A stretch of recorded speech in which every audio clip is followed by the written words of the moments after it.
Everyone should be checked in for roll call. I got too many papers here tonight. And if you'll all stand for the Pledge of Allegiance, please. I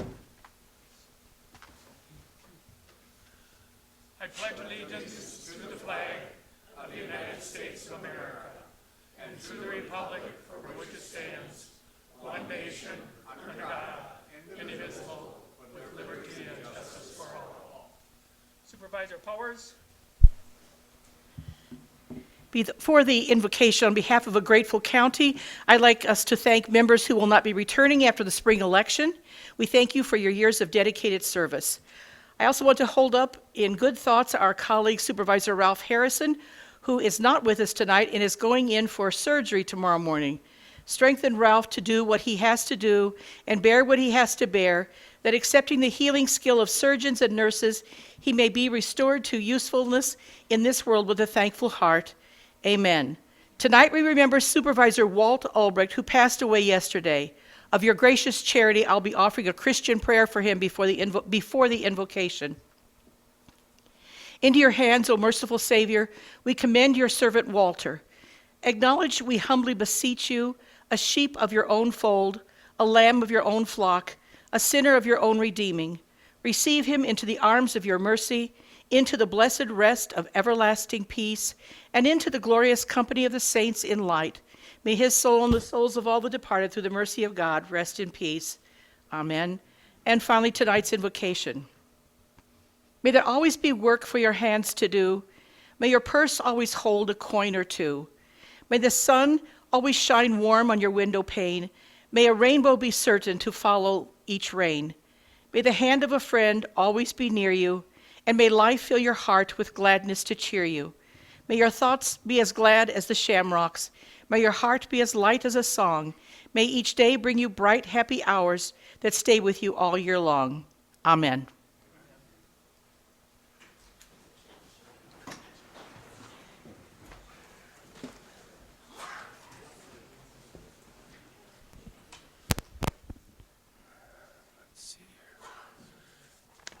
I have just a couple of things to say here about Walt's passing. Just got notice here this afternoon, the visitation for Walt will be held at 11 a.m. on Saturday, March 21st at the Whitgrove Funeral Home in Menasha, with words of remembrance occurring at 11:45. A noon luncheon will be served. The board will be sending flowers to him, but some of the ladies and some of the other ones come up and said about how much he's always thought about the planetarium. And if anyone wanted to give to him, they can come up and give it to the clerks here and just give it to him, and that's where it'll go, because that, we all know, was one of Walt's great things. So let's all please remember him and his family in our prayers.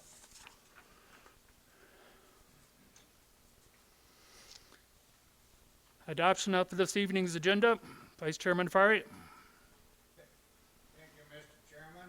I move to approve and adopt tonight's agenda as amended. Motion's been made and seconded to approve this evening's agenda as amended. All in favor signify by saying aye. Aye. As opposed, say nay. Carried. Public comment time will be allowed for persons present to express their opinions on any resolution or ordinance that appears on the agenda, as well as any matter over which this body has jurisdiction. If you'd please come up to the microphone, state your name and address if you have anything to address the board about.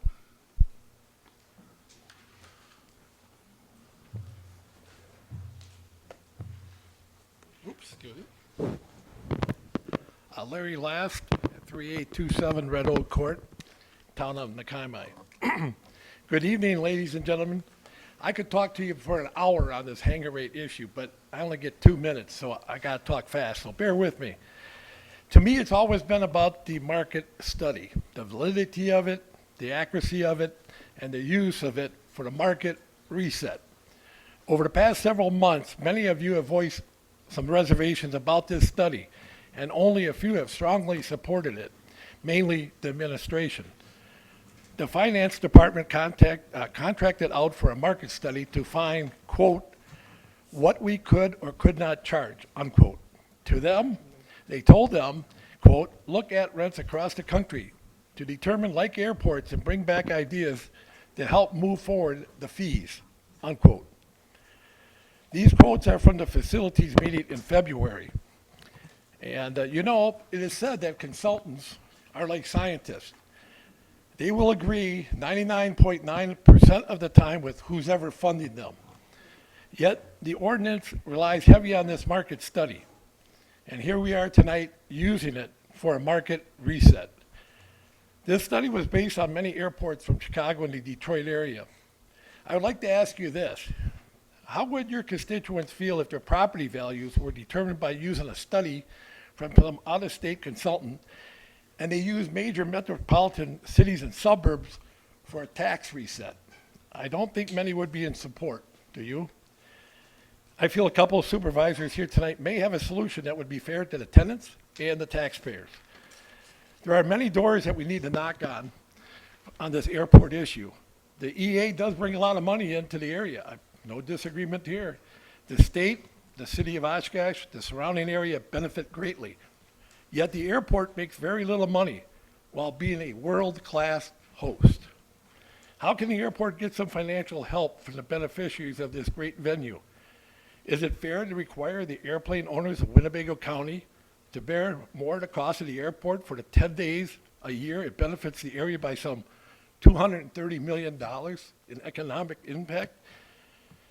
What has airport management done in the last 5 years to cut costs? There are two sides to an issue. Please hear both sides. We, the tenants, and there's a few here tonight, stand ready to pay a fair price for our hangars here at Whitman Regional Airport. But we do not like being a soft target to try to make the airport look better on the balance sheet than it is. Thank you for listening. Is there anyone else wishing to speak to the board this evening? State your name and address, please. Yes, my name is Jeff Downey. I'm actually by trade, I'm a retired state trooper, Wisconsin state trooper. I hang our plane out there. I've hangared my plane 12, 15 years on one side. Now I'm on the west side. When you make judgments for increase in hangar rent, you have to make judgments on what condition are the hangars in. I can float boats in mine. I could in both of them. The one on the other side, I just bought a squeegee. Rent was $125 a month or something like that. It wasn't bad at all. So take in consideration of the hangars out there. The staff at the airport, second to none. The maintenance people, super nice. They do a great job. No problems with them at all. They try to help out wherever they can. But increasing rates, look at what they have to say. And on your airport committee, I would suggest having people, maybe 50% of them, that have an aviation background. That would help. Or make a point of coming out and talking to the tenants. Get a real feel on it. Look at their hangars. They'll show you. I'll give you the squeegee. Come after a rain. But really, and I'm trying to be sarcastic, but really look at what, and these costs, this has got to come into, you can't fix mine. You'd have to excavate the blacktop. You were handed this from on and on and on. So they repaved and over many years and everything. So it's not something you can easily fix at all. So I don't really expect it to be fixed.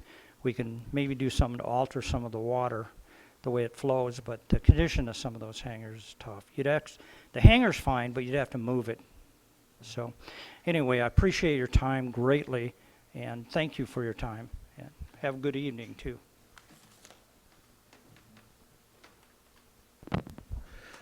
My name is Tim Hoverston. I live on Maricopa Drive here in Oshkosh. I have a hangar I haven't had for about 6 years now. My understanding is that there is already currently a way to determine hangar rent increases. And it's been in place for a long time. And this to me sounds like a fair way to do it. However, what's been proposed now is, in my view, not really fair. When you make a huge increase in one fell swoop. I had my taxes jumped up big time in Oshkosh City, and now I'm getting potentially hit with another big time increase in the hangar. To me, it's about a little bit about fairness, a big part. And I'm happy to pay more, but let's be fair about it. And there's already some way in place to make that happen. Secondly, from what I understand, the Bureau of Aeronautics has already done a study based on airports in the state, which makes more sense when you look at comparables, when you are looking for what you should charge. I mean, like other gentleman said, you know, would you compare your house to another house in LA? No, you have to compare it to what's nearby for evaluation. I know of one other tenant who his airplane is not usable in the wintertime because it gets literally frozen to the floor. Okay, these are some things that are serious issues in our use of the aircraft. Now, I don't make a lot of money. Some people think this is a rich man's game, and it's not. And not for all of us. Some can afford to, but I'm not one of those. And I love aviation. I work at EAA, and as a nonprofit, they don't pay me a lot, but I'm willing to pay my fair share. That's all I ask. Thank you for your time. Really appreciate your attention. Thank you. Anyone else at this time?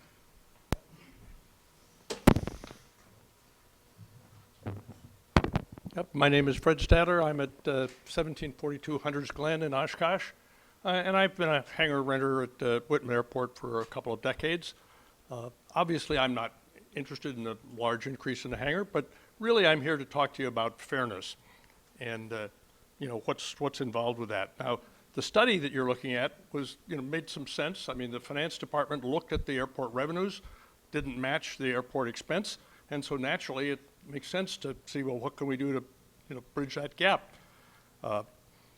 Unfortunately, the study that they commissioned really is not appropriate. I looked at it. I don't, from that study, know what's a fair rent for my hangar, but much more importantly, you don't either. It just isn't comparable for the kind of condition that we have. So, the sad fact is that airports in Wisconsin, municipal airports, generally don't bring in the revenue that justifies their expense.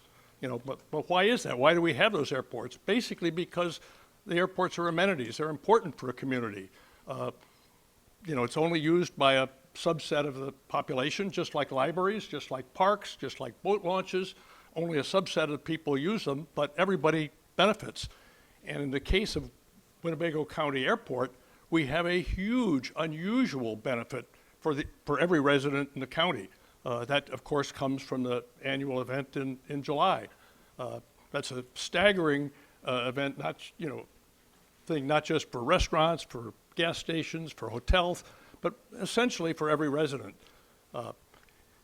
But that's a 2-week event, and for 50 weeks out of the year, that airport is supported by the hangar, by the residents here who keep airplanes there and buy gas there. And a factor that you may not be aware of is that when you have an airplane at this airport, we are by far and away the most expensive avgas in the state. Right now, it costs $6.99 for a gallon of gasoline at Whitman Airport. I really made a serious effort. I could not find any other airport in the state that charges that much. Time, sir. Yes. Time, sir. Okay. So, Thank you. Basically, I want you to look at Time's what's up. fair, and not have us try and solve that problem.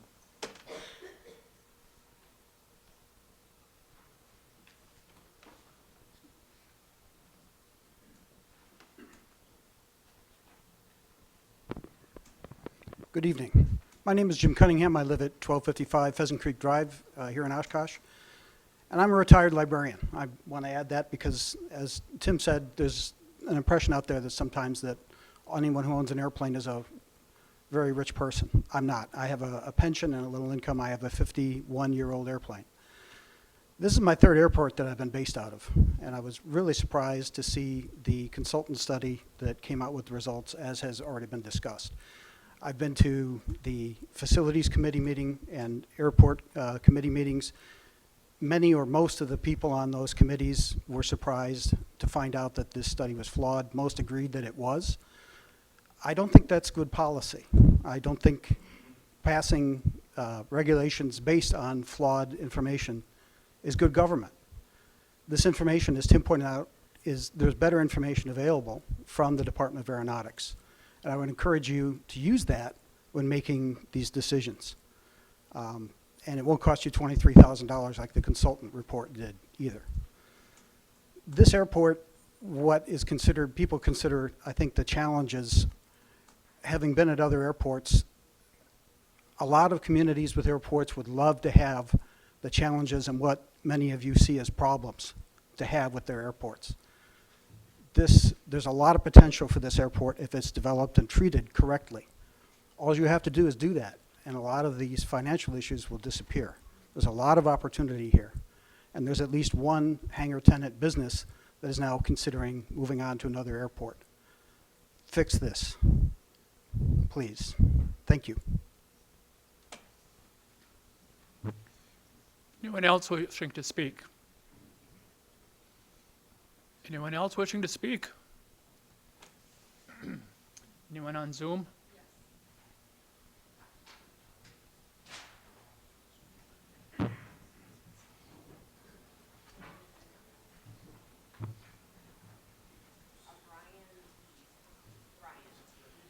Brian? Are you- Hi, my name is Brian Eberwine. I am a tenant at Hangar E8, one of the new hangars that have been built in the 2 years ago. I want to reiterate what has been said before in many of the committee meetings before now, is that the study was extremely flawed from the get-go. It includes many metropolitan areas that have no comparison to our wonderful Whitman Regional Airport. The other thing that's been brought up is that we're a great airport, one of the top 10 because we have 4 runways. Yet the aircraft director himself said in an interview with Business View magazine that the FAA and Wisconsin are not funding rehab on 2 of those runways, and at least one of them is going away. AirVenture is great for all, but it's a negative for the pilots that are based at Oshkosh because it effectively shuts down the airport for about 2 weeks for us. Personally, in my hangar, I signed a lease 2 years ago at $350 a month. This proposed rate increase is 29%, which puts it at $450. The percent increases in this proposal, in my mind, are unacceptable. If you compare the rates according to the study on the price per square foot, average is about 23 cents per square foot per the study. If you exclude the metro areas like Chicago and Detroit, it goes down to about 20 cents a square foot. The increases proposed would raise us higher than any of the other airports that are there for the new hangars and puts us way above the line for the existing hangars. The study does not propose or does not have anything about the conditions of the hangars. In any of the other airports, doesn't talk about the conditions of our hangars, which are subpar in some areas. So what I'd like to see is that the increase be limited to a CPI. CPI increase, I think, is acceptable to all the pilots that have spoken up on this issue, and that is already in the ordinance. So unless the Time, sir. ordinance is amended, Your time is thank up. you. Have a good day. Thank you. Anyone else on Zoom? Anyone else from the audience? Anyone else? Then we'll call that part closed. Communications from the county clerk's office.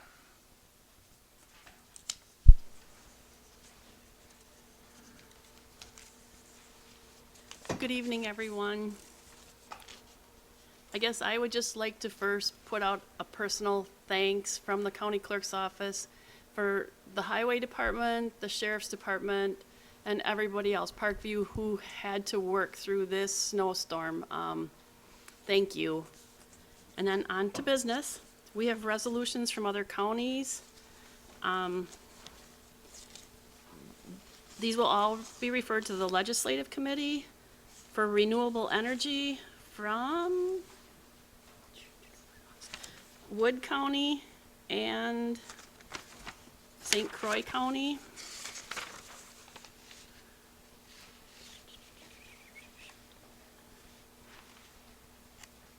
And Green Lake County. Then we have resolutions regarding the Multi-State Information Sharing and Analysis Center from Wood County, Sawyer County, Trempealeau County, Door County, and St. Croix County. We have a resolution in opposition to Wisconsin Assembly Bill 1033 from Green Lake County. A resolution urging legislative action to address county funding challenges under Wisconsin's tax levy freeze from Vilas County. Then we have a notice of claim, actually we have two that will be referred to the Personnel and Finance Committee. One is from Dylan Douglas for damages and injuries occurring at the EAA exhibit hangars. And the second one is a claim from the town of Algoma for failure to perform ministerial duties. And I believe that's it. Thank you. Okay, next would be reports from committees, commissions, and boards.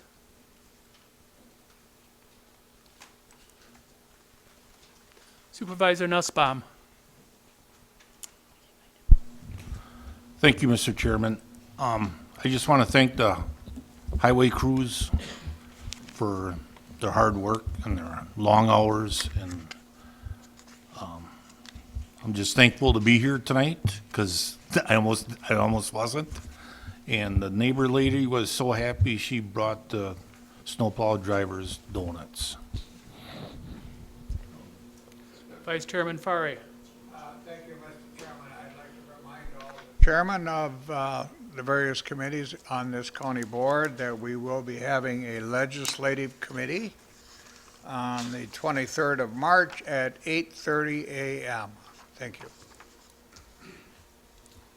Anyone else? Supervisor Ranky. Thank you, Mr. Chairman. You've got a couple of handouts in front of you. The week of April 6th through the 12th is National Public Health Week. It's also Wisconsin Idea Week. There's a week of events that is being hosted by the Wisconsin Extension and Public Health. And among those, I would like to highlight the Thursday event at the Sunnyview Expo Center, where Badger Talks will be presenting Eyes on the Skies, which will feature the Barlow Planetarium on the Go shows. From 5:30 to 7:30, they'll be hosting a talk show. The Badger Talks is a kind of like a TED Talks hosted by the UW Extension. So they'll be there interviewing, hosting, talking, and then there will be portable shows accessible to the public for free. So a lot of you have been asking about the portable planetarium. This will be a great opportunity to go see it in person. Thank you. Anyone else that would like to speak to the board at this time? Anyone else? Anyone else? Not seeing any, we'll close that part of the meeting. County Executives Report.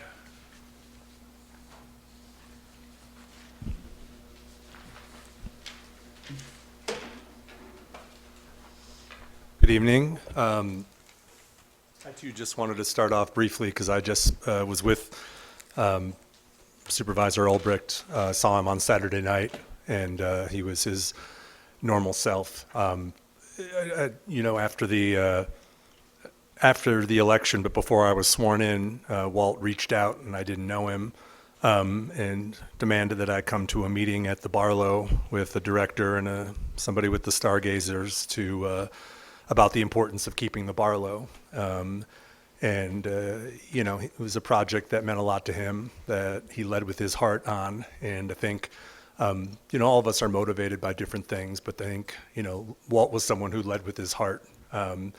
More recently, he's pulled me into meetings about State Highway 47 that go through Menasha, even though the county doesn't have anything to do with it. But He knows that it's unsafe without sidewalks or bike lanes. They're going to be resurfacing it, and he thinks that the residents that are in his district deserve better. And, he's at the table pushing for those changes with East Central, with the city of Menasha, with DOT, because he cares and he believed in the people he was serving. So, I'll miss him. And, this is a small club. To the retiring members, I thank you for your service as well. I always felt this way in the legislature. There's not many people that get a chance to do this, and for all the differences between us at times, the fraternity or the club is that we all have that in common. We all serve our districts, the public. We have to make tough decisions. We do our best to bring our backgrounds to the table. And for those of you that this is their last meeting, I just want to say, thanks a lot and appreciate your service and hope you remember it. Tonight, there are 3 items outside of the consent calendar that I wanted to touch on. I'm glad we had the special orders meeting, and I tried to, condense it a little bit, but I'll start with the airport fee update. And, the objective with this update is to set the rates at the airport for land and hangar leases as well as fuel flowage fees at a market rate. And if you think that the county should offer subsidized below market rental rates for land and hangars at the airport and for those that use the airport, then you should vote no on this. And that's fine if we disagree on that. I know Supervisor Gabert and I probably won't agree on this, but we'll stand side by side to fight for the airport. And I do think the airport is different, or hangars are different than libraries and parks, because in this case, only 97 people get to use it. Everybody can use libraries and parks, whether they use it or not. There's not a barrier to entry. If you don't think that we should have subsidized rates, then our discussion can focus on what a market rate is for access to a premium general aviation airport. We did a study, and I'll agree, it wasn't a great study, but it gave us direction and parameters toward market rates after getting feedback from the Aviation Committee in December, and from a lot of the people here. Director Schell revised the proposed rates, lowered them, and the proposed rates fall within the market range, and the Aviation and Facilities Committee approved these rates. As we talked about 2 weeks ago, we're working to lower expenses and generate more self-sustaining revenue at the airport. Most general aviation airports do not make money, and I think we need to be realistic about that. We recognize the value of having Whitman Field in Winnebago County is immeasurable economically. It's part of our identity. But we need to find a better balance to help fund the enhanced services provided at the airport. And if we pass this tonight, we'll add $65,000 in additional hangar revenue and $40,000 in fuel flowage fees from the actual users of the airport, allowing for additional revenue to invest in the airport or reduced subsidy by property taxpayers. Now, this has been a long process. The study was considered by the board a year ago before I took office. The committee process has helped distill feedback and revise the proposal, and I appreciate the work done by those committees, the feedback from the enthusiastic aviation community, and by supervisors not on those two committees who came out throughout the process. But for me, this issue also comes down to our amenities. The value of the hangar isn't just about the space you store an airplane, but about the space you get access to. Winnebago County offers tenants a world-class general aviation experience. There's only 4 general aviation airports out of more than 5,000 general aviation airports in the country that have 4 paved runways, a control tower, and on-site airport and fire and rescue. It's a world-class airport that offers pilots more choices to safely land their plane, an air traffic controller to enhance safety operations, and we need to recognize that and charge for what we have. Because it also costs the county, one of the things that wasn't in the market study is we have more services at our airport than the other airports, and it also costs us more to maintain these amenities than other general aviation airports included in the study. There are cheaper hangars at other general aviation airports, but not with the amenities that Whitman Field offers, and I think we can chart what the hangars are worth. You have the ability to amend the resolution if you think a particular rate is too high or too low. Ask your colleagues to support a different rate. But voting no and doing nothing ensures our rates are below market value, and doing nothing entrenches a larger deficit for the airport going forward. I also wanted to touch on the responsible bidder ordinance, updating Chapter 8 of the General Code, and I wanted to thank Supervisors Buck and Hins and the whole Facilities Committee for bringing this forward. The proposed ordinance change lays out a series of criteria bidders on public works projects have to abide by in order to be considered responsible by Winnebago County. Now, state law requires us to take the lowest responsible bid. Lowest is obviously well-defined and obvious, but state law leaves it to a county to determine what responsible is. And we have in the past had projects that we would never hire that contractor again, or it gets a lot more expensive when we have to come back and fix it and maintain it. And if we can avoid that and get enhanced value by having a better process, it's better. This language mirrors successfully used language in Brown and Outagamie counties and is designed to protect our investments, provide more assurances about the quality of the work being completed, and mitigate our hidden costs when contractors don't prep a surface for painting properly or fail to provide supervision of subcontractors. Your agenda item report covers the impacts of this very well, and I want to highlight 3 things I think are important to protecting our investments. 1, this will require project experience and performance history. Contractors who haven't taken on projects of our scale or who lack satisfactory record for timeliness or adherence specs may have a tougher time winning bids with Winnebago County moving forward. We don't need 2 guys in a truck from Iowa coming in and low bidding on stuff. The ordinance requires the proper classification of workers to ensure that bidders aren't winning low bids on the backs of their workers. And the last one, contractors must not be debarred, meaning they can't be ineligible or suspended from government contracts or other work they've done. The 19 provisions that define responsible bidder in this ordinance will go a long way toward protecting the investments we're making in county infrastructure. So thanks again to the committee and the authors for bringing this forward. I think this will be a positive impact on our projects. Highway facility design and engineering, another one we discussed a couple weeks ago when we had Director Elder present. We're asking for approval of a little more than $2.5 million from the Spirit Fund for the design and engineering of an addition to the highway facility, and consider relocating the facilities department to the same property as the highway shop.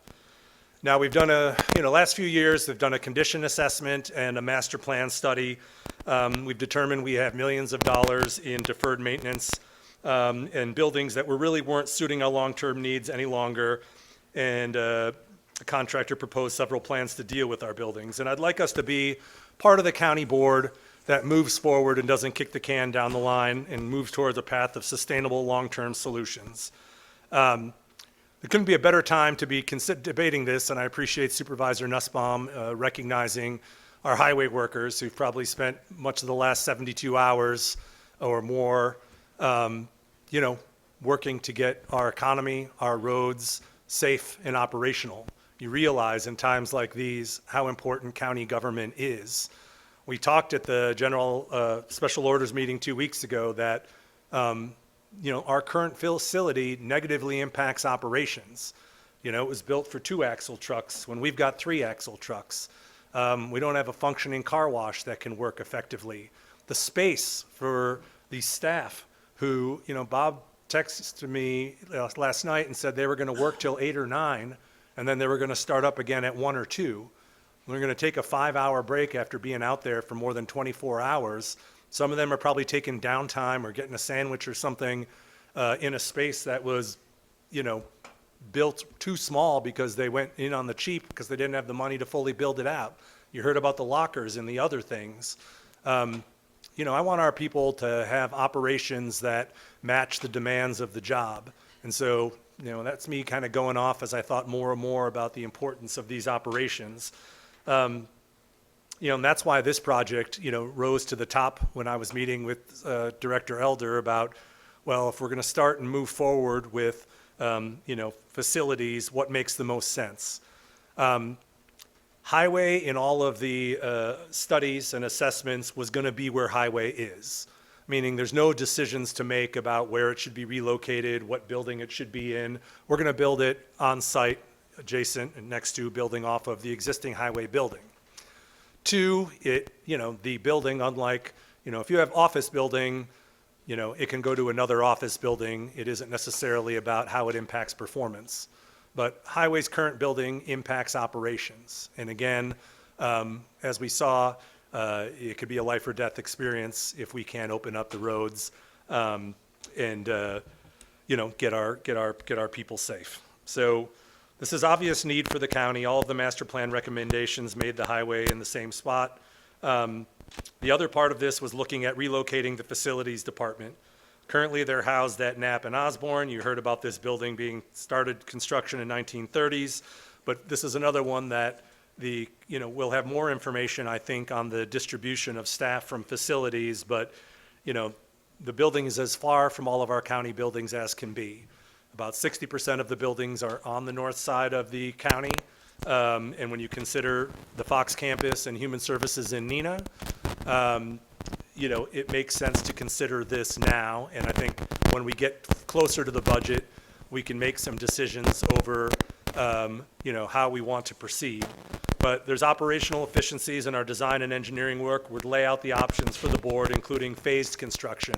If we didn't want to move forward this budget beyond the highway building, we could look at the phased construction of doing the facilities building there in a later budget.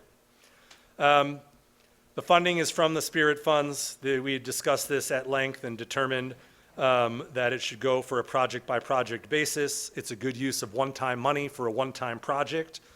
Why act now? If we were to do this just in the budget, we would be paying for a design study and the bonding altogether. By doing it now, we allow our finance and admin team to better plan out the 2027 capital budget, manage the ways that we could look at debt financing over 10 years, over 20 years, look at the opportunity fund, look at some other ways that we might be able to minimize the debt service out there. But acting now, will be the one that commits to not kicking the can down the road. Because I remember going on that bus tour when we drove around to facilities where we said, we don't want to continue to be the board that kicks things down the road. We wanted to start. And given that it's the last board meeting, getting this in the queue and approving it would mean that we're going to move forward with the highway building. We're going to put it in the 27 budget. We're going to have more accurate costs. And by doing it now, we're going to save some money because we know everything is getting more expensive. The sooner it gets done, the better. This aligns with our strategic plan. It right-sizes the building for the size of our vehicles, our needs, reducing safety risks, repairs, and inefficiencies. And as I said, we would, if approved tonight, we'll plan on putting it in the 27 budget. The shoreland update. I just want to talk about a few things related to shoreland zoning updates. I'll cover where towns are in their transition, the amendment to the effective date of the shoreland ordinance, and the items before you tonight briefly. So you remember there are 11 towns that the shoreland zoning ordinance affects, meaning they either needed to adopt their own maps, which required notification, a public hearing, a vote by the town board, and submission to the county for approval, or the towns could adopt a resolution to stay under county zoning. At this point, the 6 towns have completed one process or the other. You have those 6 before you tonight. 2 more, the town of Vinland and the town of Oshkosh, are in the process of finalizing their choices. Vinland is meeting tonight, and Oshkosh has a planning and zoning meeting on March 23rd to have to consider their map. Nepiescum is on a path, but we don't have an anticipated completion date for them yet. I've always been supportive of a process that allows transition of authority to happen for local general zoning in a thoughtful, well-timed way that doesn't leave anyone behind. And I spoke with supervisors for Seto, Egan, and Miller yesterday about where townships were, and they, at least Supervisor Seto and town board chair Egan agreed that delaying implementation would be of benefit to the county and the towns trying to comply with the changes. Now, it's a big undertaking that was thrust upon towns, many who probably weren't ready for the responsibility, and we want to ensure the transition doesn't cause negative impacts because we rushed into this. I encourage you to support the Forsetto-Egan amendment to move the implementation date to July 1st and give towns time to finalize their choices. And finally, I want to address the zoning amendments from Winneconne, Utica, and Black Wolf. These 3 towns are staying under county zoning, and at the Planning and Zoning Committee, an amendment was made and accepted that offered these towns a way to establish their own general zoning in shoreland areas simply by submitting a resolution to the county.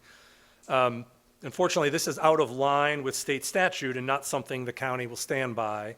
Corporation Counsel has advised deleting these lines, and if they're not removed, we'll have to communicate with the towns that the board passed an mandatory ordinances against legal counsel advice, and the guidance provided is contrary to state law. In other words, what we would be telling towns would be contrary to state law. So passing these ordinances with this language included will not override state law and will not allow towns to bypass state law. It would merely make the county look foolish. Opportunity Fund, on one of your consent items is regarding the Opportunity Fund, and I just wanted to call some attention to the Opportunity Fund because it will be a bigger part of funding discussions in the future now that it is established. Our fund balance policy calls for a target reserve range of 20 to 30% of general fund plus human service fund expenditures. After our annual audit, we now place anything above that range into the Opportunity Fund. After the 2024 audit, that represents about $5.5 million. And we should see further growth after the 2025 audit is complete. We'll look for one-time uses for the Opportunity Fund to offset borrowing, upgrade technology, or participate in economic development consistent with the parameters in the policy, and I thought it would be good to take a moment and highlight this for the public as we'll be talking more about our Opportunity Fund in future discussions. Lastly, we met with another item on the consent calendar I wanted to note is for the thousands of people watching on Oshkosh Media, is a grant to fund a micro-transit program in partnership with the city of Oshkosh. Years ago, you could take a Route 10 bus between Neenah and Oshkosh, but as the ridership declined, the city and the county shifted from a fixed bus route to a micro-transit option where riders could pre-arrange rides between fixed points in Oshkosh and Neenah. The city of Oshkosh fixed bus routes extend to Snell Road, which is the southern boundary of County Community Park, but does not serve Parkview, Sunnyview, the jail, or the community park. And I spoke with the city of Oshkosh about expanding the microtransit program to include rides into the area of the city, primarily north of Snell Road. And riders will now be able to arrange rides into this new service zone from either the North Transfer Point in Oshkosh, which is right off of Bowen at 1850 Bowen Street, or the Valley Transit Center Transfer Point at East Doty Avenue and Walnut Street in Neenah. Rides will need to be scheduled through City Cab by calling 920-235-7001 by 4:30 p.m. the day before desired travel.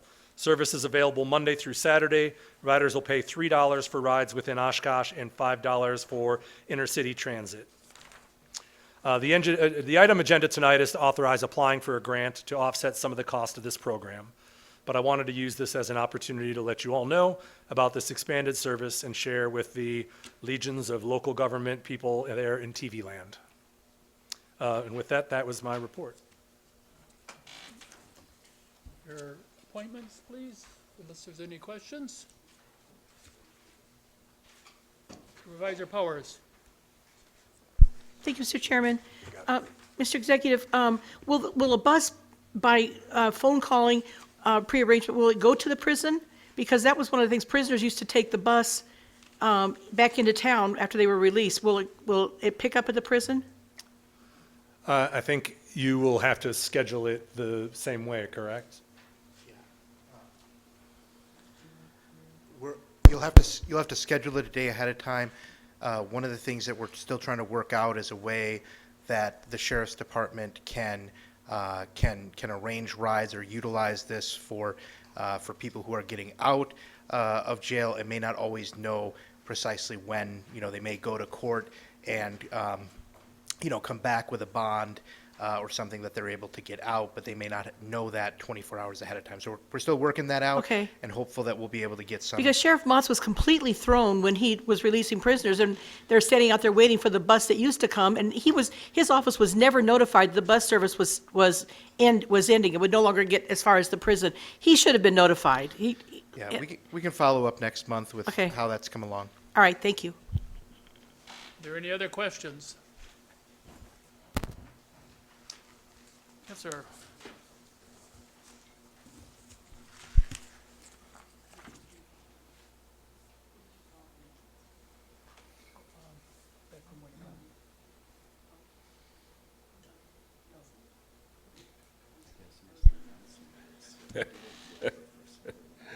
Okay, there we go. Thank you. Two questions, Mr. Hinz. The first one on the airport and the new rates or the proposed rates, when was the last time those rates were increased? Do they increase a little bit yearly, or has it been a while since there's been any increase on the rates? I believe it's been 3 years. 2021 or 2022? August of 21 was the last time.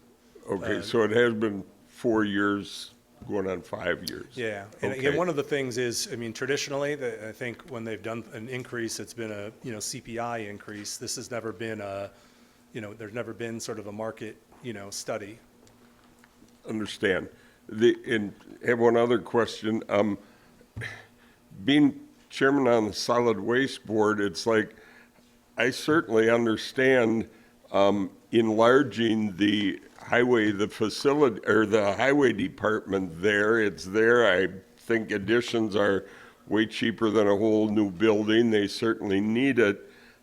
I don't believe there's room there for facilities also. I don't know what the attraction is. We must be running a heck of a good landfill there, because they want to put the DA's office out there. They want to move the courts out there. They want to move facilities there. And then as soon as we get everybody moved there, they're all going to be complaining because garbage makes noise and it smells and it attracts critters. So once you push us out, I don't know where else we go. So, highway department, totally behind it. Yeah.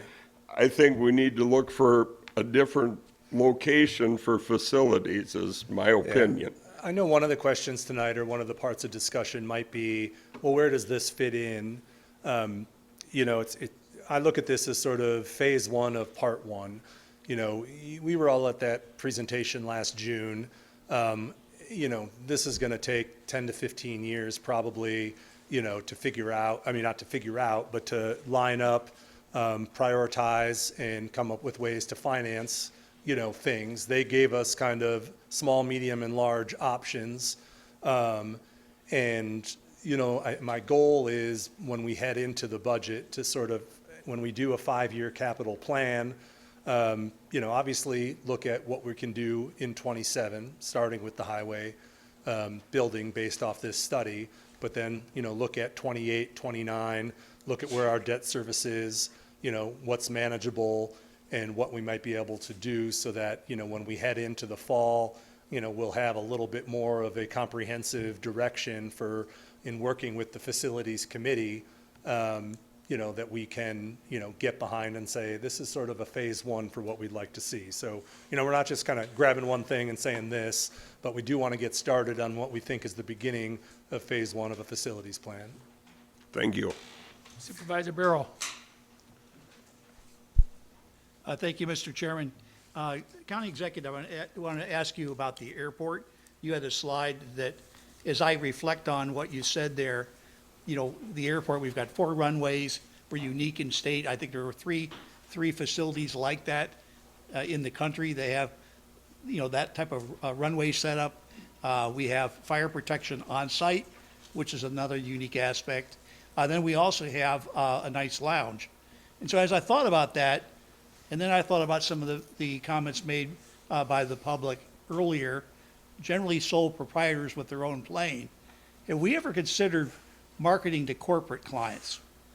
People that could really benefit from, the insurance of having, fire protection right there, multiple runways, really nice lounge, et cetera, it might be more affordable for them as it relates to rates. So just food for thought. Yep, and it's certainly part of the discussion going on right now. And I think, we're, and we may be looking at ways to, further study how to enhance those things as well. But I know there's some things in the works right now to take advantage of that. Great, thank you. Supervisor Hanson. Thank you, Mr. Chairman. Just briefly, again, thanks to the Sheriff's Department, our Emergency Management Department, and the Highway Department for what they did. And just a brief comment, Executive Hintz, I saw the email that you sent out on Sunday night. That was absolutely the right call, and I'm deeply grateful that you chose to pay the employees for something that was absolutely beyond their control. Thank you.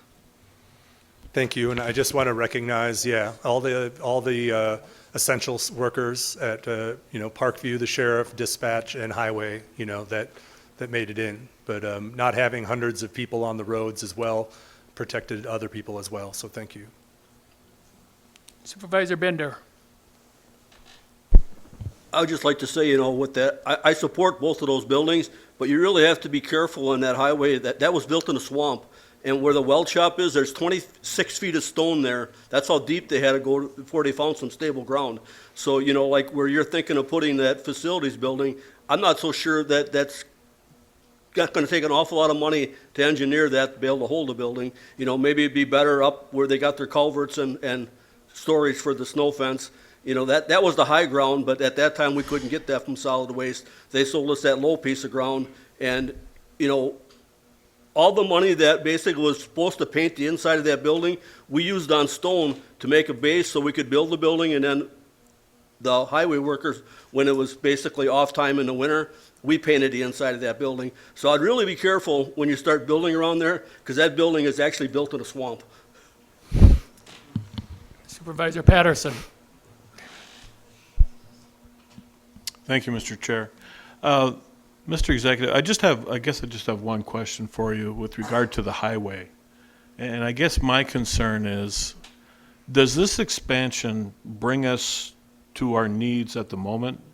Or does this expansion bring us to needs down the road too? Or are we going to have to go back to the board in 2 years after this and ask for more expansion and more expansion? How much room for growth have we allotted in this so that hopefully we don't have to keep revisiting this every 2 years? Thank you. You mean thank you for the question, for highway specifically? Yes. I think the study would be built for the future. I think that, in my conversations, with Commissioner Damel, in many ways, and maybe the comments from Supervisor Binder, some of the decisions that had to be made to keep the current building under budget at the time, made it almost obsolete when it opened. One of the things in our conversations, we've had a number of adjacent counties. I think it was Sheboygan County was mentioned as having a pretty modern, facility, and taking a look at some of those, because again, it's about operations in the end. If we can be safer, quicker, reduce maintenance costs, improve safety costs, take care of our employees. I would like to get it right. I'd like this to be the kind of, and with our responsible bidder ordinance, I will be more confident that we'll get it right.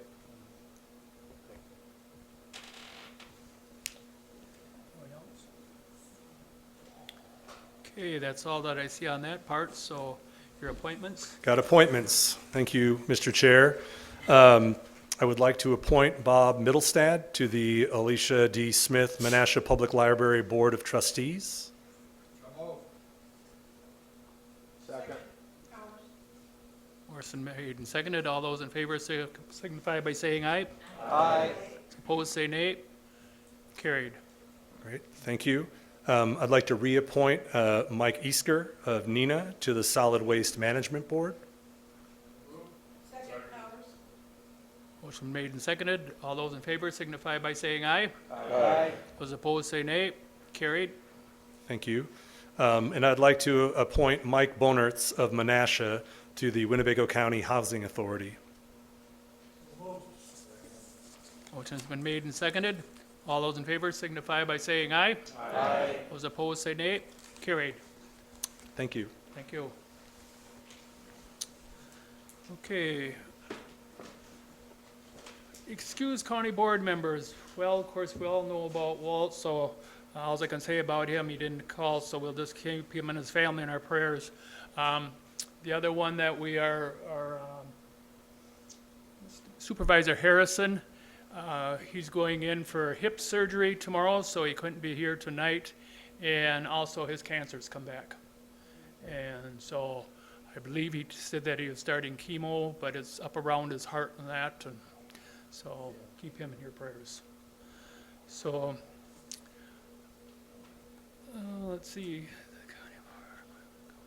Remind all the county board supervisors to return county devices if they're not running for the board again this time. So make sure and get your devices in, and if you got them tonight, I believe they can turn them in. Am I correct? Dia, can they turn them in tonight, their devices? Yes, she says you can turn them in tonight if you've got them and you want to turn them in. And my appointments for the Land Conservation Committee are, these two have both been on before, and the committee has told me they're very good, and I do know both of them, and I know they're big farmers and know a lot about what they're talking about. So I will be promote Bruce Bone and Daniel Stokes for a 2-year term.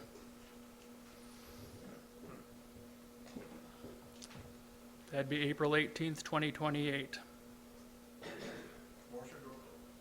Motion's been made. Is there a second? Second. Motion made and seconded.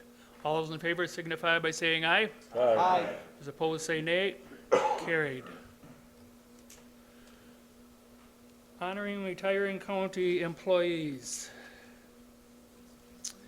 We'll do it the same as before. I'll call on Supervisor Cox, Resolution 024203-2026. Diane Buckles. Pardon? Oh, okay, I'm sorry. We're going to do retiring supervisors first. It's the page in the bottom here. We're going to do the retiring supervisors first, and then we're going to go down to the bottom. So, are you going to do that? Have them come up here? So when we call your name, if you'll come up by the podium, please. And like I said, out and have another piece of tape.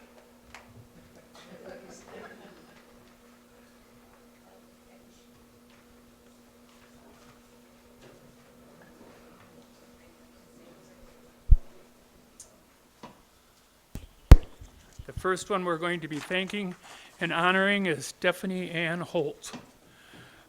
Stephanie Stephanie's been a board member from 20 to 24. Just 2 years. Thank you.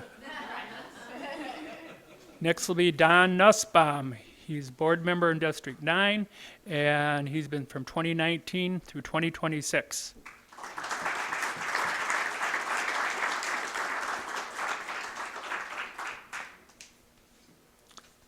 Next will be Brian Stafford, District 10.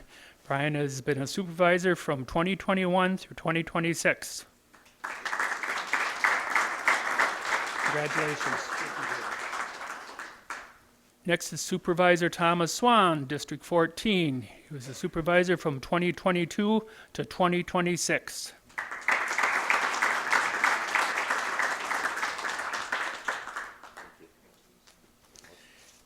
Next is Christian Mueller. He was supervisor from 16, and he's been a supervisor from 2024 to 2026.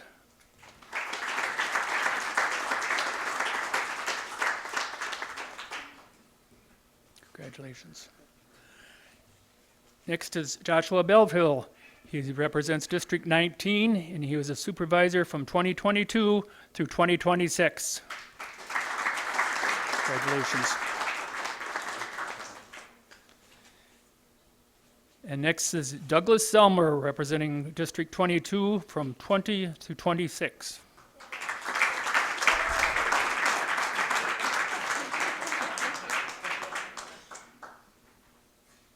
Congratulations.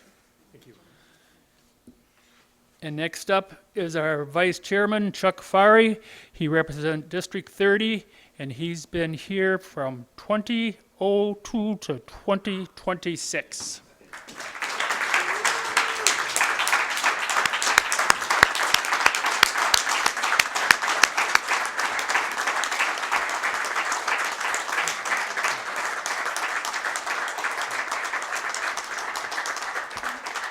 Want to say anything? Yeah, a couple of words. First of all, it's been a pleasure to serve. I worked with many supervisors these last 24 years, and it's a pleasure to serve.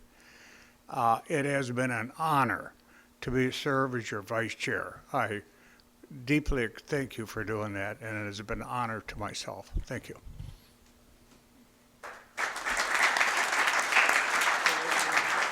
I got it. No, I'll go around. I'm good. And last, and unfortunately, he's not here tonight, Ralph Harrison, Winnebago County Board of Supervisor for District 31, and he served from 2022 to 2026. So congratulations to all of you. Like I said, there's more cake out there, and best of luck on your terms hopefully coming up, those of you that are running.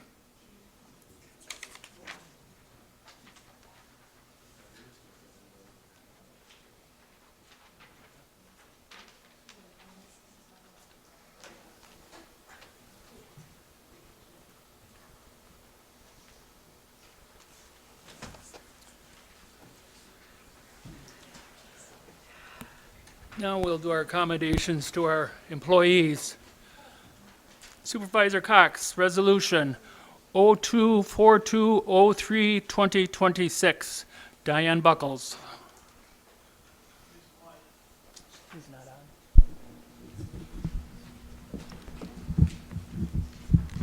Thank you, Mr. Chairman. I'd like to move the resolution 024203-2026.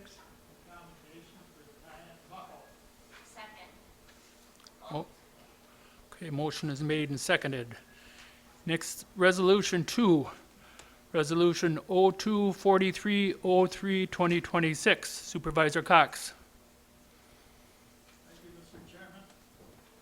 I'd like to make the motion for resolution 024303-2026 for the commendation of James Decker. Trying to read them off. I have a commendation for Diane Buchholz. Diane has been a dedicated employee of Winnebago County since May 3rd, 2004, providing over 2 decades of exemplary public service. She began her career in the Child Support Department, later broadened her experience while working in the Clerk of Courts, and ultimately returned to the Child Support, where she continued to grow professionally. Through her knowledge, commitment, and leadership, Diane advanced to the role of lead worker and trainer. In this capacity, she played an instrumental role in mentoring staff, sharing expertise, and supporting the success of her team. Diane consistently demonstrated an extremely positive attitude and was always willing to help anyone with anything. Beyond her professional accomplishments, Diane brought warmth and camaraderie to the workplace and will be fondly remembered for her legendary pumpkin bars. Winnebago County extends its sincere appreciation to Diane Buchholz for her outstanding service, leadership, and lasting contributions. And then I have a commendation for James Decker. Jim has faithfully served Parkview and its residents, families, and staff since 1993. His dedication as a social worker to resident well-being, safety, and quality of life was evident and never once in question. He was a wealth of knowledge and experience, a trusted advisor, and a voice of reason. He could always be depended upon to either have the right answer or know the process in which to get the right answer.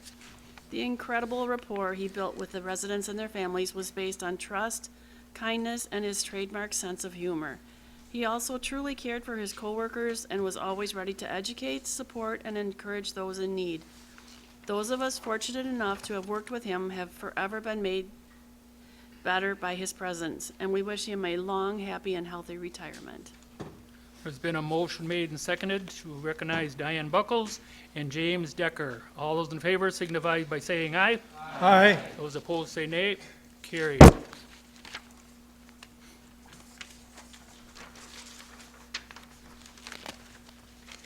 Okay, is our consent calendar. I have some few corrections here, so for someone hollers to accept it. I am, in regard on item 1 in the consent agenda calendar, approval of minutes proceeding for the Winnebago County Board of Supervisor meeting on February 24th, 2026. That has to, in there on item 1. There was a typo in line 3 and 29 of ordinance 0235-022026 concerning special event fees, specifically charging a fee for parking during special events. And number 3, reference should be to code section 19.24, not 19.12. The content and substance of the ordinance is not changed, it's just the body of the contents is correct. So that's the only corrections I have.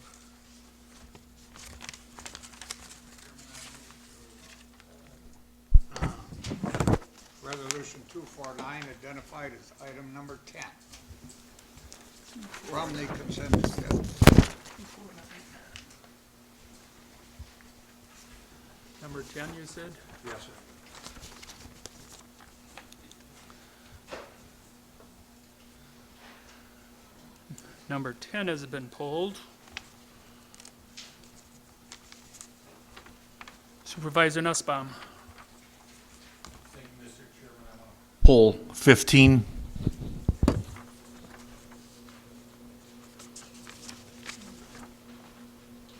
I missing a page?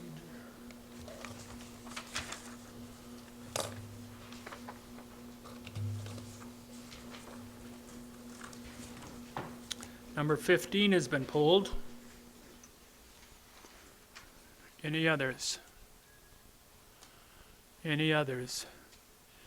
If not, do I have a motion to approve the consent agenda with the exception of 10 and 15? I heard a motion made and seconded. All those in favor signify by saying aye. Aye. Those opposed say nay. Carried.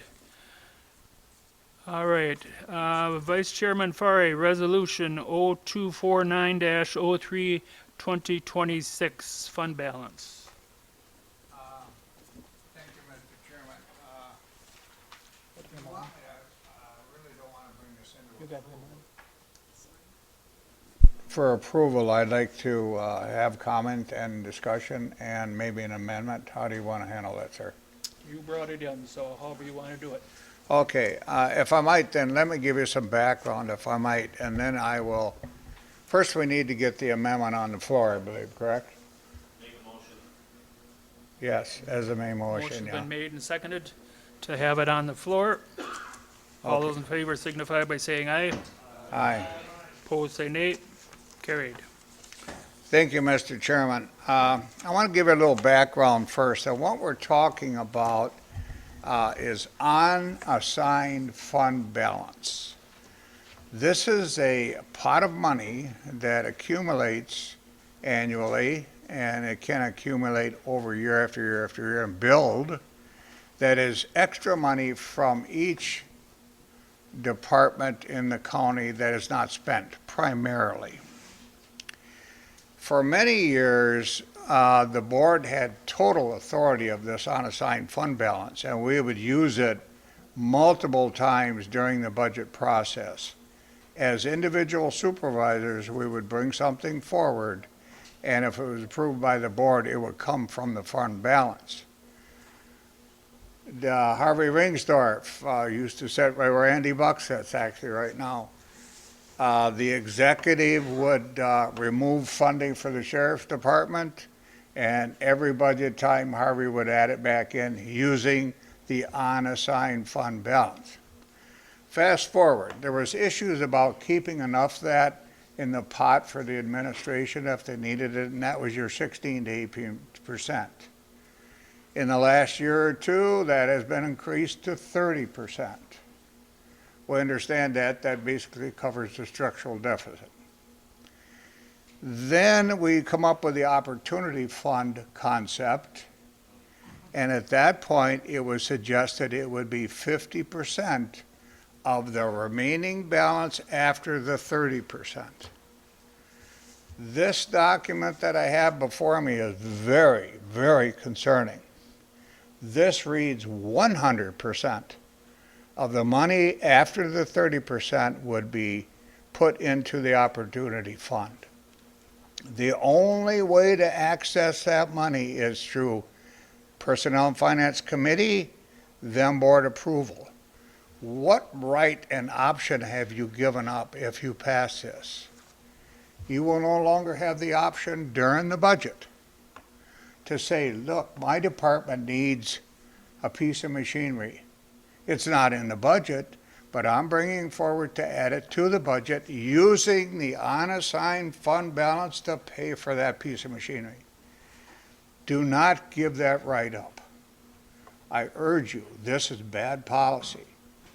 However, I will offer an amendment to hopefully provide funding for the Opportunity Fund and at least a few bucks left over for all of you in the future to use during the budget. Therefore, can I offer the amendment now, sir? Yes. If we go to page 171, fourth paragraph down, I'll read it.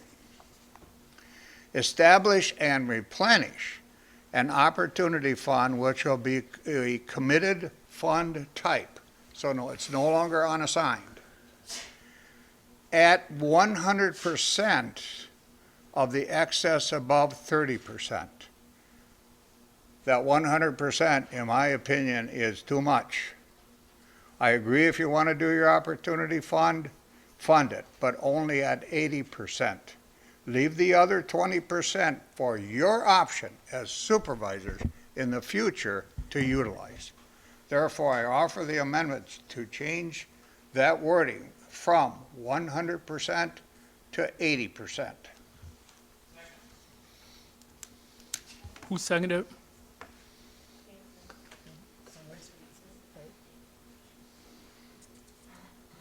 Do you want to read it back? Point of order. Yes. Page 169 contains the amended policy. Not 171. Maybe it's twice. Let me go through this. We're at on 169. Where it's red.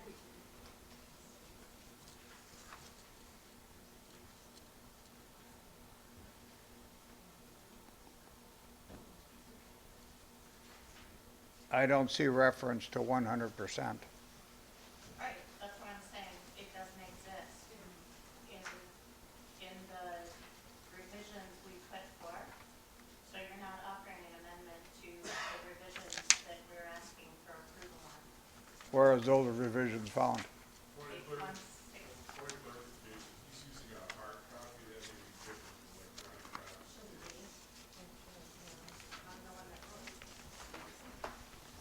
You didn't get a hard copy. You didn't get a hard copy, you got a paper copy. Policy itself. Yes, I'm on the policy. Oh, you're on the policy. Yes, I'm amending the policy.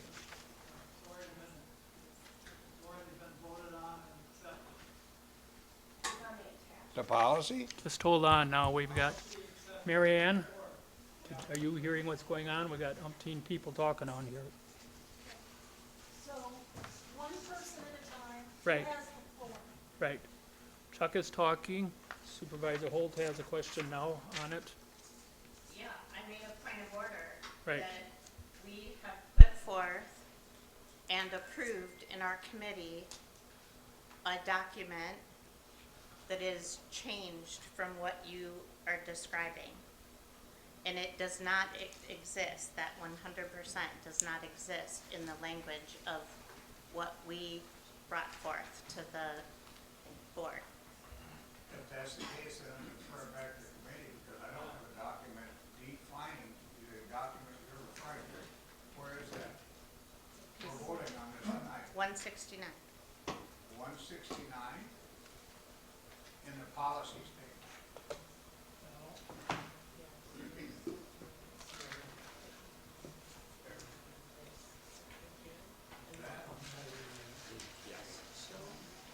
What is your reference on 171? That's an explanation of 169. That was the original.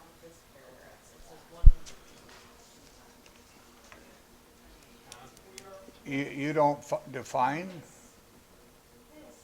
the percentage? I'm going to go ahead and call on our finance director. Thank you, Mr. Chairman. We I originally am calling passed, on the finance director, I'm sorry. we we I am originally, calling on the finance director, I'm sorry. The original policy was passed in March of 2025 with the 100% in it at that time.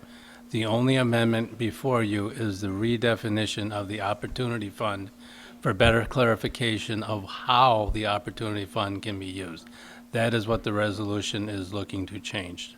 That is in red if you're looking online. Hopefully it's in red if you have a printed copy. Corporation Counsel.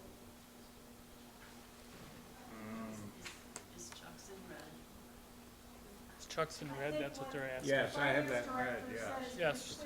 There's confusion about the 100% though, obviously.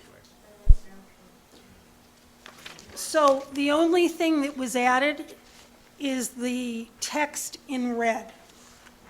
Page, and correct me if I'm wrong, Finance Director, the hard copy, 170, 171, 172 is still in place.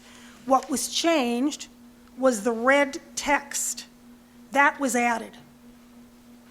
Yes, the 100%. The 100% was approved in March of 2025, and yes. And that is not being Discussed tonight. discussed tonight. At what point then can this 100% be amended? Can that be done tonight or not? Well, it's on the floor, so. no, the policy was brought to the floor and the resolution on the policy had been passed.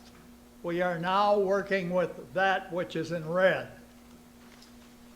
That's correct. So the only thing, looking at the resolution, is the Opportunity Fund, which is the red print on page 169. That, Mr. Chair, that is the end notes of what we changed at the meeting Okay. to show what we were going to be using it for. Everything, anything else, Corporation Counsel? No, that's all I have to say. Supervisor Hanson.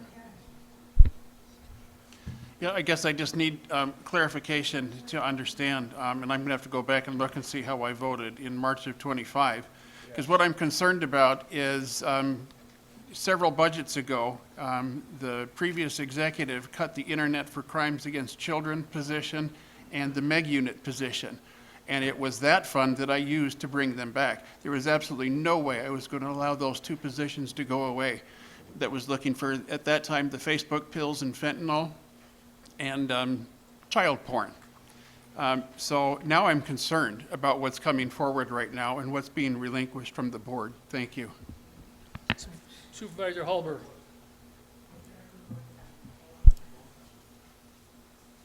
Thank you, Mr. Chair. Thank you, Mr. Chair. I just have a question. So if Supervisor Fari is trying to amend this, would he not just be allowed to ask for the amendment on line 24 to say, allow use of 80% excess reserves immediately instead of whatever he's trying to reference in the older copy? Could you repeat that, please? On line 24 of the amendment, Yeah. or the resolution that's being proposed, it says, allow use of excess reserves immediately when the general unassigned fund exceeds 30%. If you're trying to enact a set percentage of the excess of reserves, you would just change line 24 to say, allow use of 80% of excess reserves immediately. Well done, sir. I thank you. Very good point. Thank you, I Mr. offer Chair. that as an amendment. Line 24 of the resolution. I'll read it back based on my understanding, if I'm right. Yes. Allow use of excess revenues immediately when the unassigned funds exceed 30%.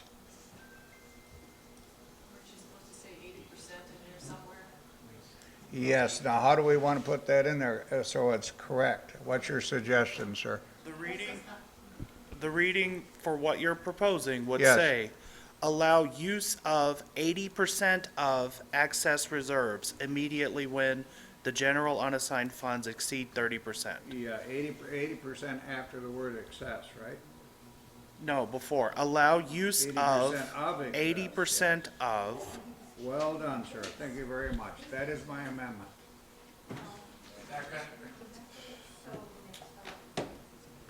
So motion has been made and seconded. Corporation Counsel, you have any question about that before it gets voted on? I have a point of order. Right, I just got a question for This is, Corporation Counsel was talking there. I didn't know if she had anything to bring up or not. I do, because the finance director said by putting the 80%, you were contradicting the Yeah, it- policy so, of 100%. And I would imagine the finance director could explain it better than I could, because he's a numbers person. I think that's correct, but that is my intent, yes. Sir. no. Okay. Yes, I know, but I want to see what the finance director says. The and I'll top get- I part didn't of forget the you, I'm sorry. policies says excess of 30%, 100% goes to opportunity fund. In here is just redefining the 30%. So if you put 80%, you have a policy that says 80% in one place and 100% in another place. Yep. So it's very ambiguous, and it's going to be a policy that's in conflict. So Supervisor Holt. What we were really attempting to do was to not change the entire policy. We were trying to address specifically about how we established that opportunity fund as part of the March 2025 policy approval. What hadn't been discussed was how that money could be extracted from the opportunity fund and for what purposes. We said one-time uses, but we weren't very clear on what our intentions were. And so all this was an effort to clarify the opportunity fund, to make sure it was very explicit how it could be used, for what purposes, just specifically the opportunity fund paragraph. What I think I heard you saying was that you had concerns about the excess of the reserve amount and that it had changed over time to be a higher number. I think now we look at it to be 20 to 30% in that range, and as long as it's in that range, it's fine. If it goes over 30%, that's when the opportunity fund would be replenished or provided some funds. It was only to talk about the excess of that 30% and how it would be used, not necessarily the establishment of it, because that was done last year. I personally don't have a problem if you want to rewrite the policy, but we've been discussing this in the Finance Committee about how to make it clearer what that opportunity fund was intended to be used for, because we didn't probably do a thorough enough job of that when it was established. That's all we were trying to do. It was that one paragraph about the opportunity fund and nothing more. Yes, being that you started it, so. Thank you. In response to your comment, and I appreciate the work of the committee. However, when you use all of the money beyond the 30% fund, you are now reserving that money for a specific purpose. You are leaving no money at all for the discretion of this body as individual supervisors during the budget, as I explained. You can't use it at all. Oh, I'm sorry. Let me start over then. I appreciate the work of the committee, but what has happened when you assign the rest of the money beyond the 30% to the opportunity fund, you leave no funding at all for this body to use independently, as I explained during the budget process. You've completely taken that authority away from each supervisor in this body. That's what's happened here, and it's wrong. Yes, you have. In order to pull money out of this opportunity fund, the P&F committee must approve it. Supervisor Olbert?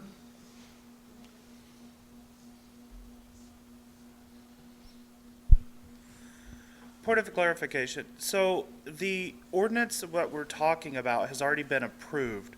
What they're trying to establish with this resolution here is the definitions. Unfortunately, when you bring a new resolution to the board, you open yourself up for it to be amended. But what you're trying to say, Supervisor, is you want to change something that's already been established. It's already established. All they're trying to do is define it. But it is still well within your rights to change it only on this resolution. You can't change the actual rule that was already established because that's not on the floor. So if you change this one, we have to go back later and change the other one. I understand, and I appreciate all the comments. Then I suggest that my amendment is perhaps not in proper order at this time. But I strongly suggest to this board during the next term, make sure you bring that back and correct this severe mistake. That's all I have to say, sir. Thank you. Supervisor Bureau? I pull the amendment. Pulled it? So, it's been pulled. I had a second, but I don't think It's been pulled. Supervisor Burrow's name was the next one up. Thank you, Mr. Chairman. I'm just going to build a little bit what Supervisor Fari said. I suggest we table this amendment because the first thing was to clarify the policy. What Supervisor Fari is saying is changing the policy as written in March of '25. So I suggest we go ahead with the clarification, which we brought to the floor tonight, send the other one back to committee, rewrite the policy so we don't lose track of it, and bring that back separately. Because again, this policy's been in place since March of '25. I know it's dire, but that's a year. So, okay, well, April '25. So it's. Supervisor Vice Chairman Fari here, he's pulled his part of it, so. Yep. So I guess we will move on then. Yeah, I had made a motion that we pull it and send it back to committee. Motion's made and seconded that it, send it back to committee. All those in favor signify by saying aye. Aye. Opposed? Huh?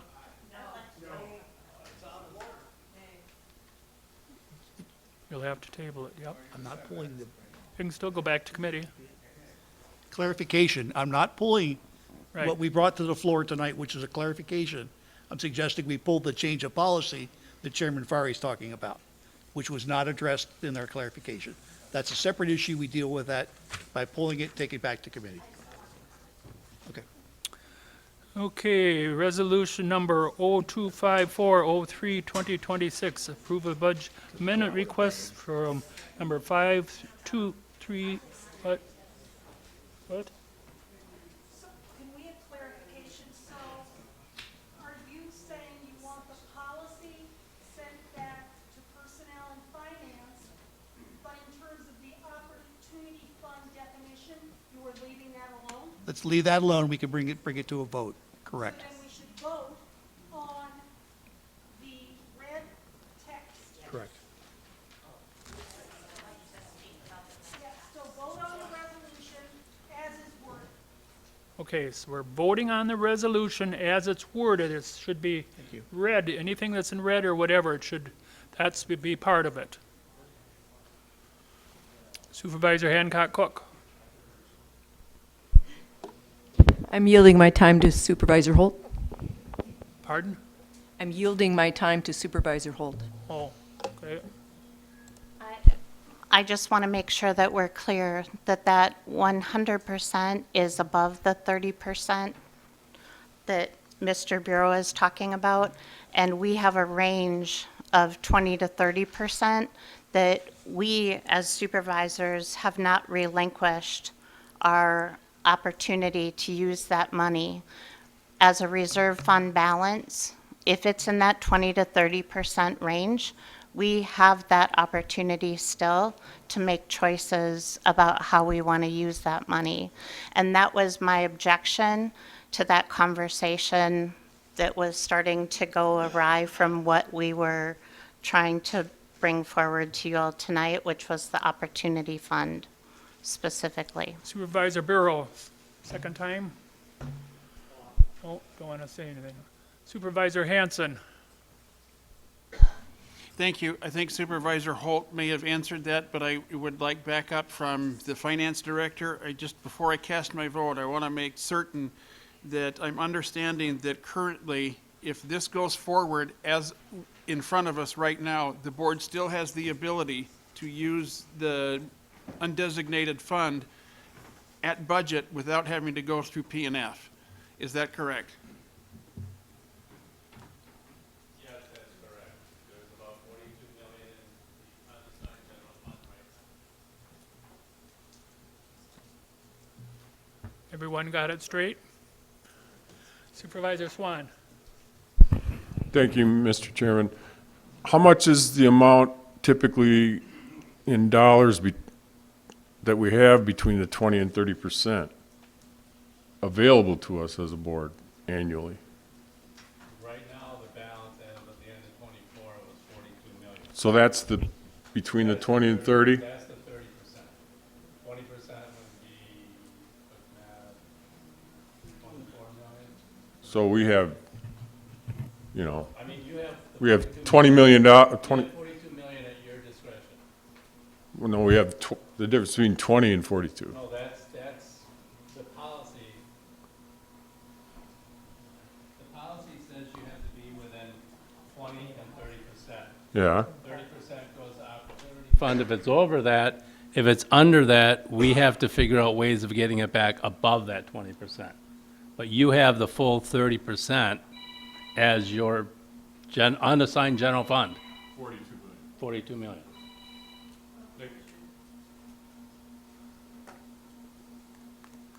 Okay, we have to vote.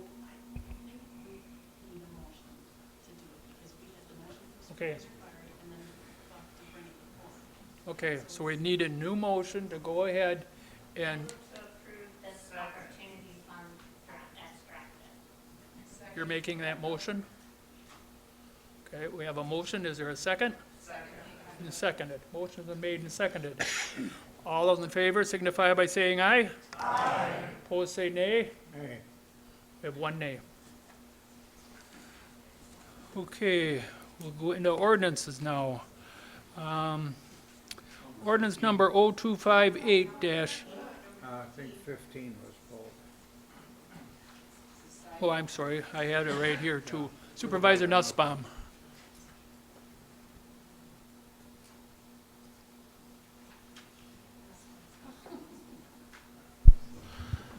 Thank you, Mr. Chairman. I move for Resolution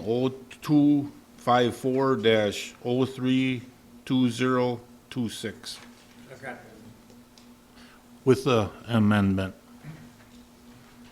Okay. Did you second it? I seconded the motion without the amendment, yeah. There's been With a an motion amendment. made and seconded. Any discussion? Not hearing any discussion. All those in favor signify by saying aye. Aye. What? What is the amendment? The amendment is in the red on line 29 and 30. Right. We got some insurance money, 25,000. We got to add that as revenue. Was this not part of the resolution as it was on the agenda? No, we got this insurance money after. I'm sorry, I don't have this, the amendment, I don't have that. Second. With the amendment. You will? The language to be added, for those who don't see it, is at the very end, say, and add approximately 25,000 revenue to the highway fund from insurance reimbursement. So in other words, the insurance company indicated they were going to reimburse 25,000, and so that you have a complete picture, that wording was added. But there's a typo. Okay.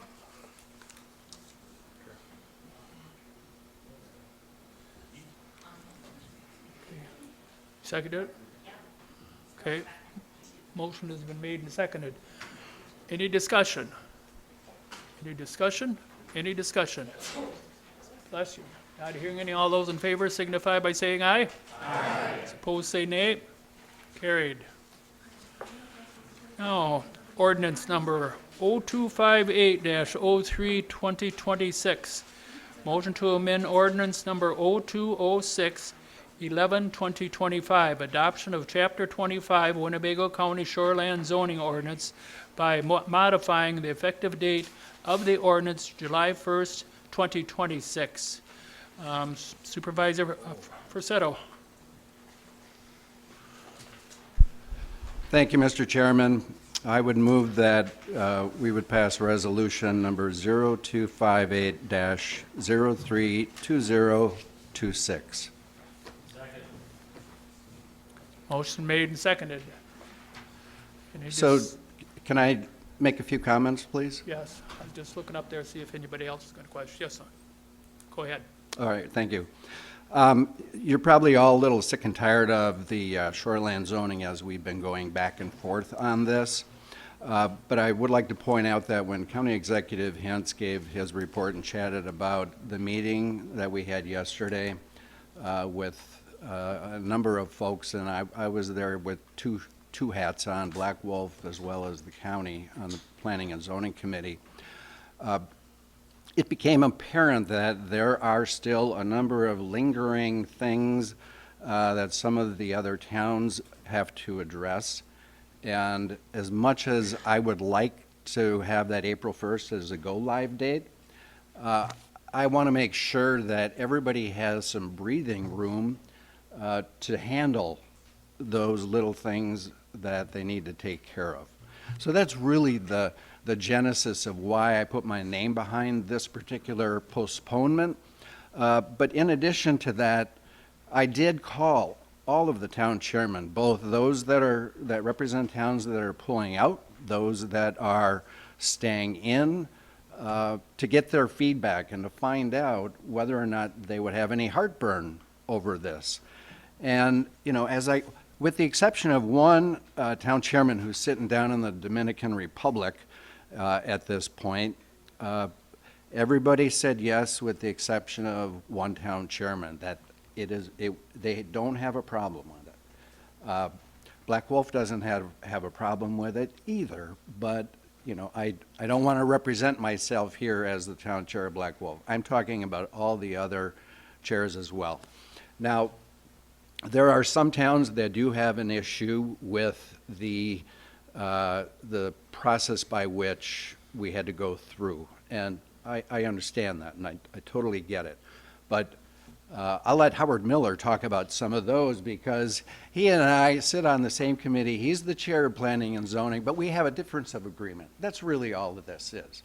But I wanted to make sure that I heard from the town chairman of towns throughout Winnebago County to find out where they're at. And we have there are a majority of town chairs that say, you know what, it's not going to cause heartburn. So go ahead.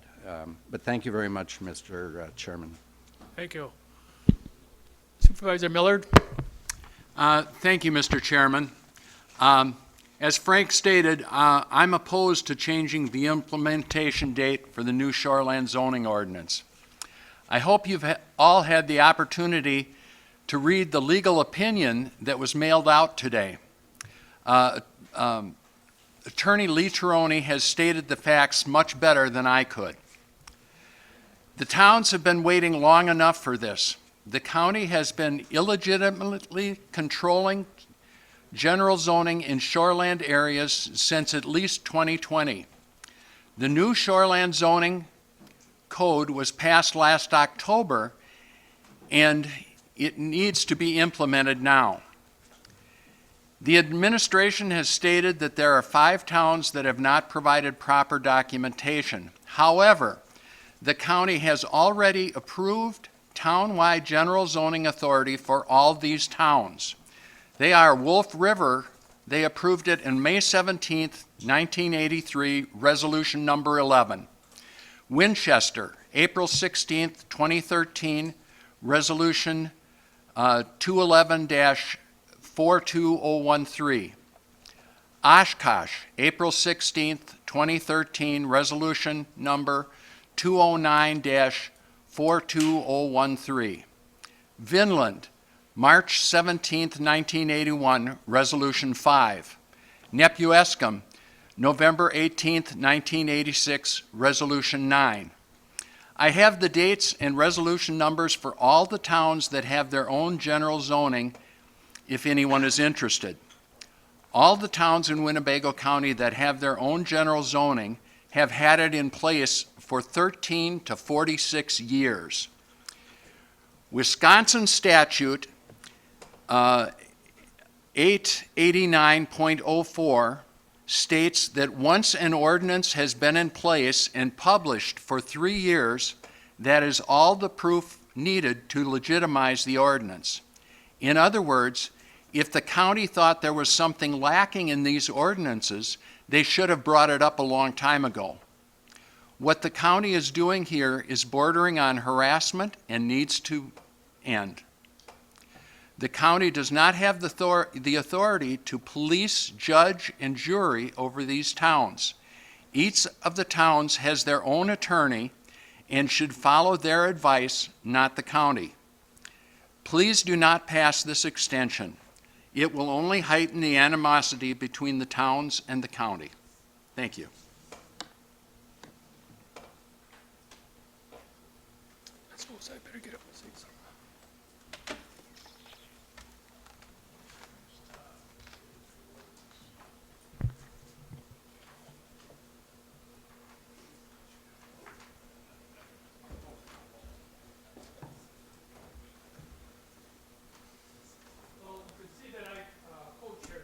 But I also co-chaired the last one with Howard, so I'm a strong believer.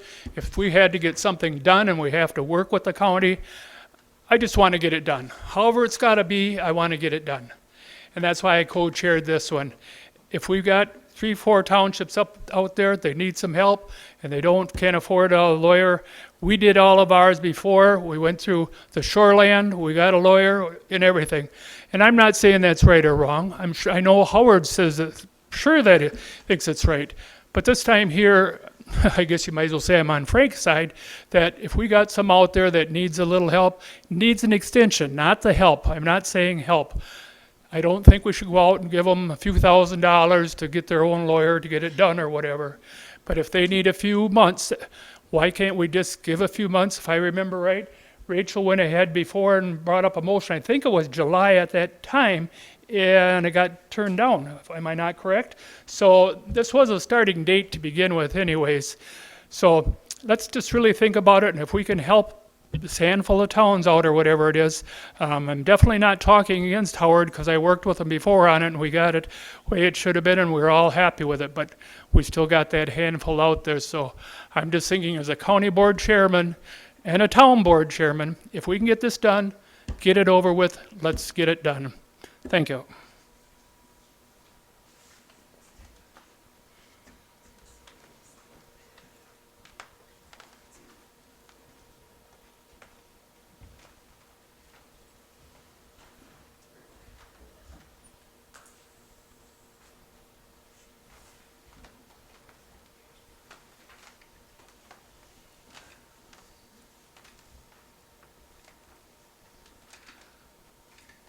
Is there any discussion on this? Vice Chairman Fari. Chairman, and I appreciate the comments from both Supervisor Miller and Vice Chair, I believe, of Planning and Zoning. Am I correct? I guess the question I have, Miller is chairman. Frank Facetto, yeah. The question I Miller have. is chairman. Pardon me? Miller is chairman. Yes, Mr. Miller, Chairman. And is Frank Vice Chair, I believe, isn't he? No. No? The question I have, based on the two opinions from the gentleman, is for our Corp Council, why do we continue to have this disagreement about the interpretation of the laws? I mean, why can't we just get some agreement between the attorneys here? Because I agree with Mr. Miller. I mean, the town of Inland had that a long time ago. We considered the county as an overlay map of our zoning. So, You may consider that, and actually, we have the zoning administrator here who could speak to that. But the issue is that proper procedure has to be followed. And you're saying, why can't people agree? Shoreland zoning is not a black and white statute. There are shades of gray all over, and one person could have a different opinion than another.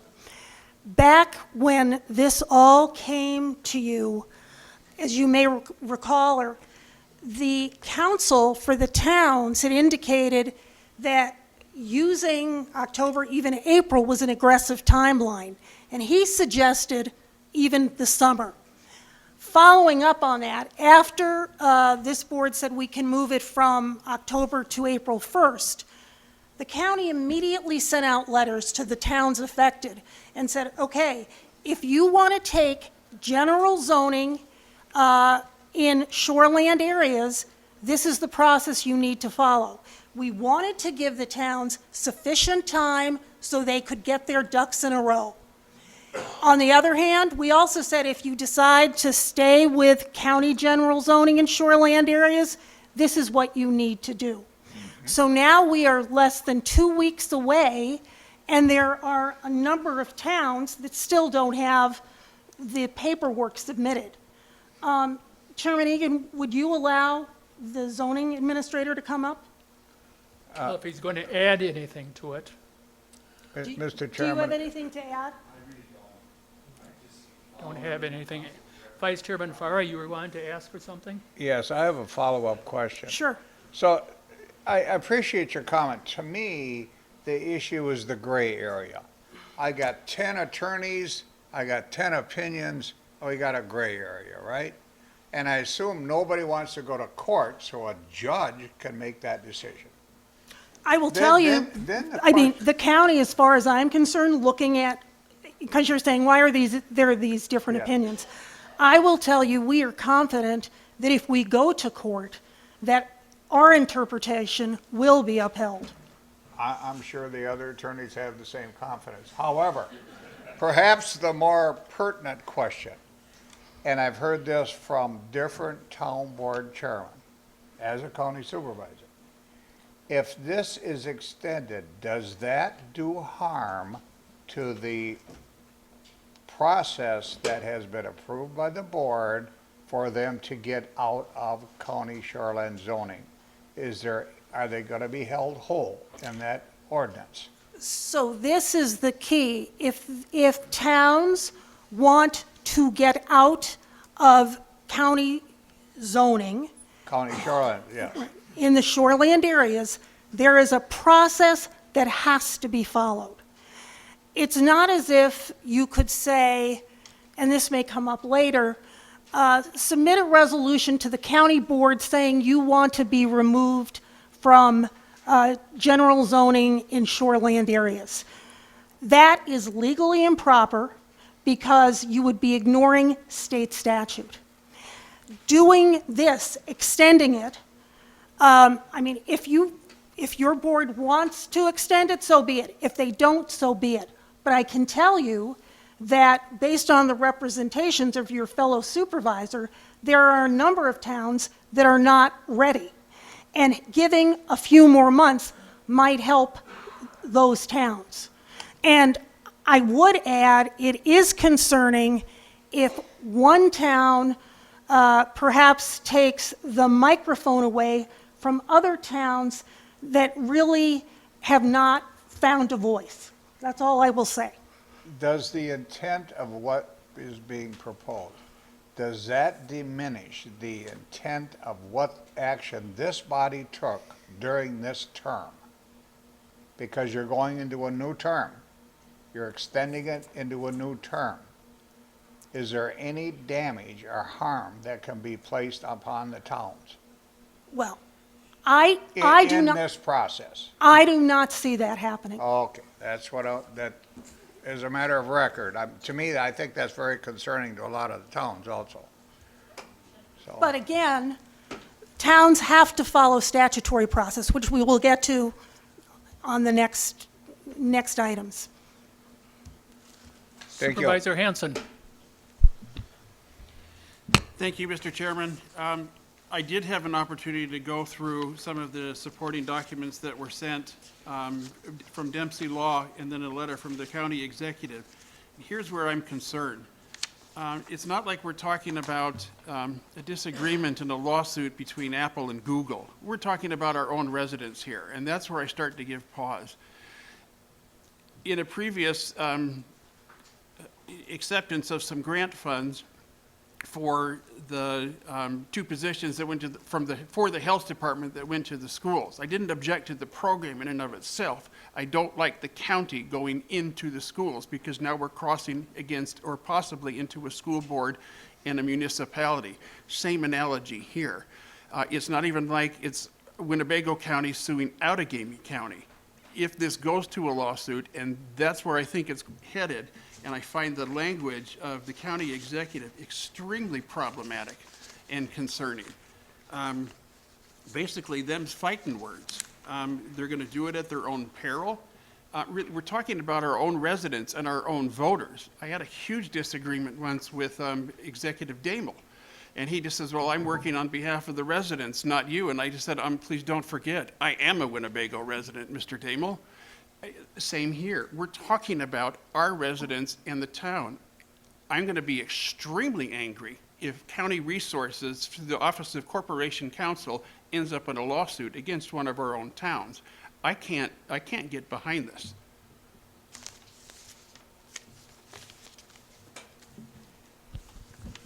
I don't see anyone else that has any questions. Do we have a motion? Second? Okay, we have a motion made and seconded on ordinance 0258-03-2026. All those in favor signify by saying aye. Aye. Those opposed say nay. Nay. By Roll call. roll call.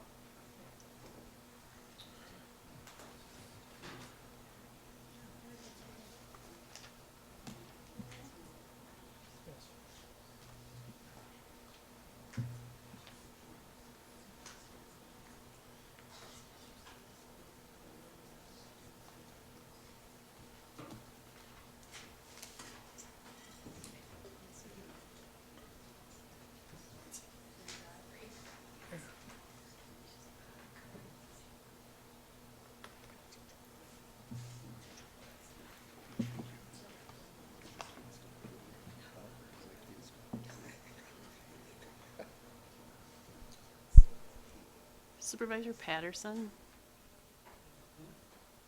She hasn't got your vote in. Yeah, it came through now. It did. It did. It did. Supervisor Halver's not there, right?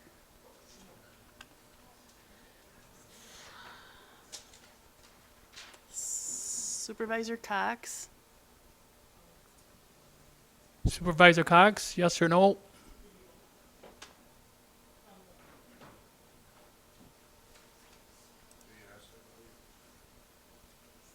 Okay, it passed.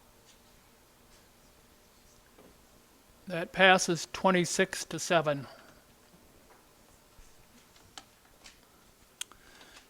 Okay, number 2, report number 02260002. Guess all the way down is zoning.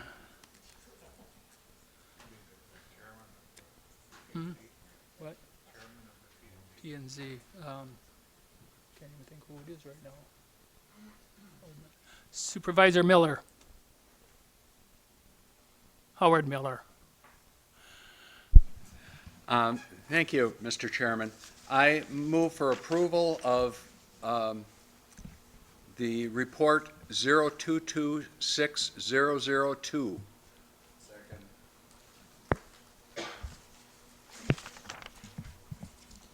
Okay. May I speak to this? Yes, you may.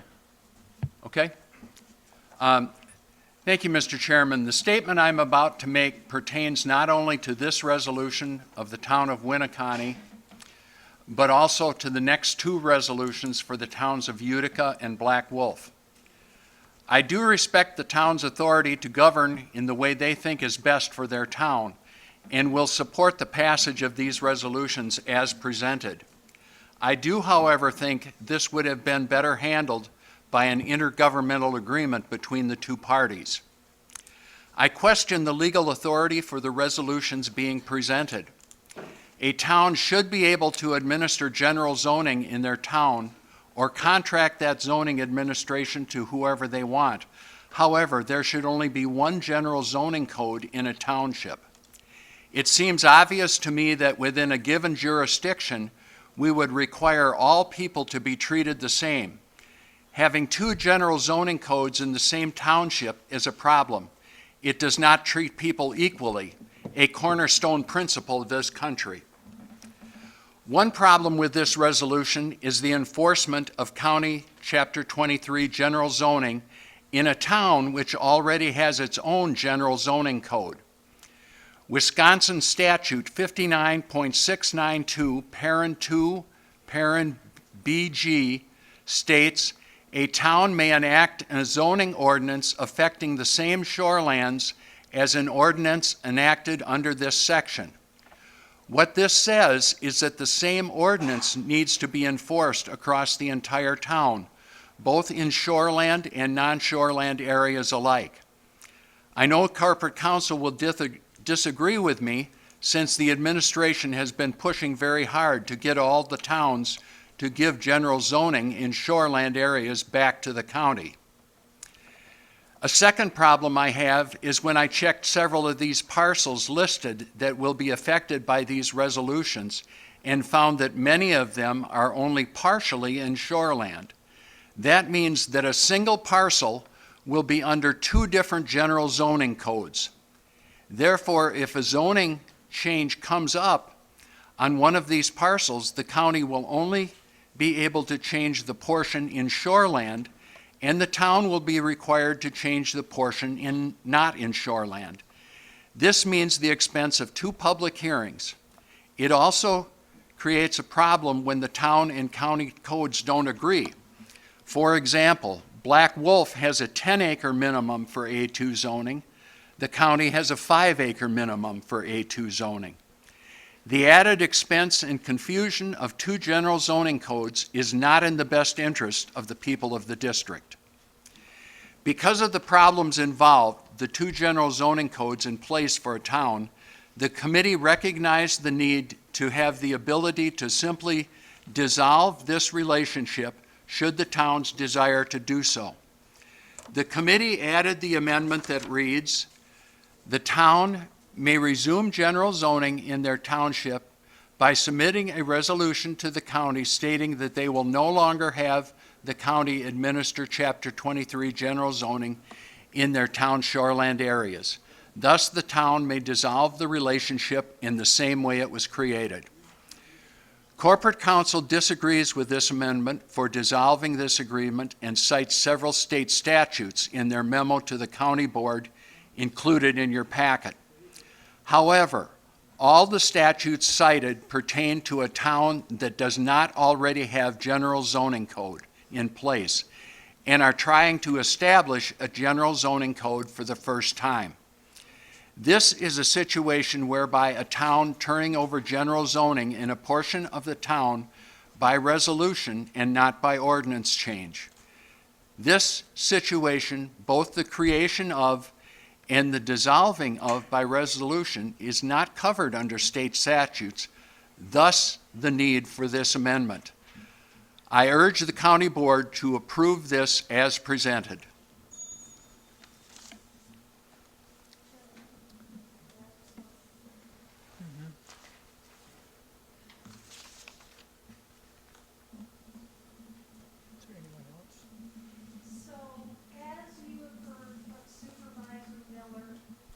Position is the language added by the Planning and Zoning Committee to the 3 amendatory ordinances for Winneconne, for Utica, and for Black Wolf are not legally proper.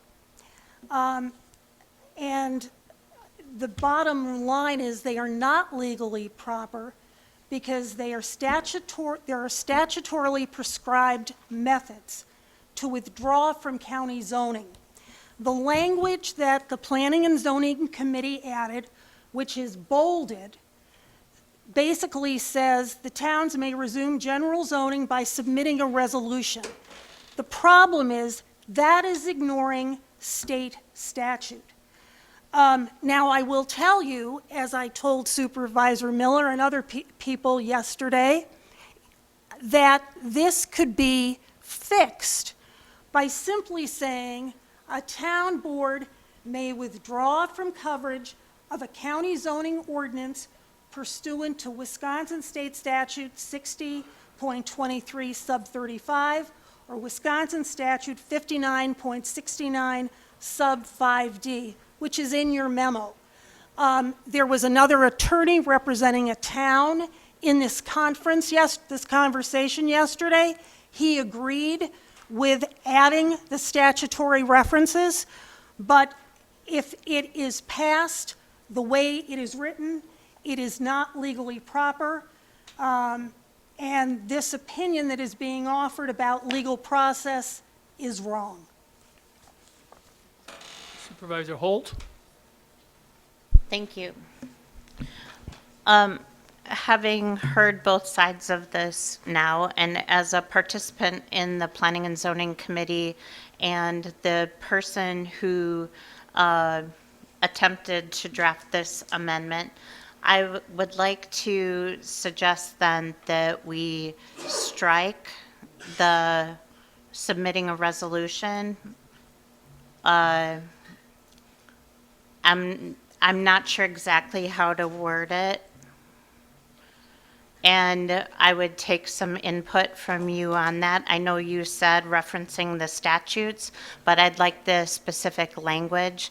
So I'd say zoning in their township, that they no longer wish to have the county administer Chapter 23 general zoning in their shoreland areas without the specific method.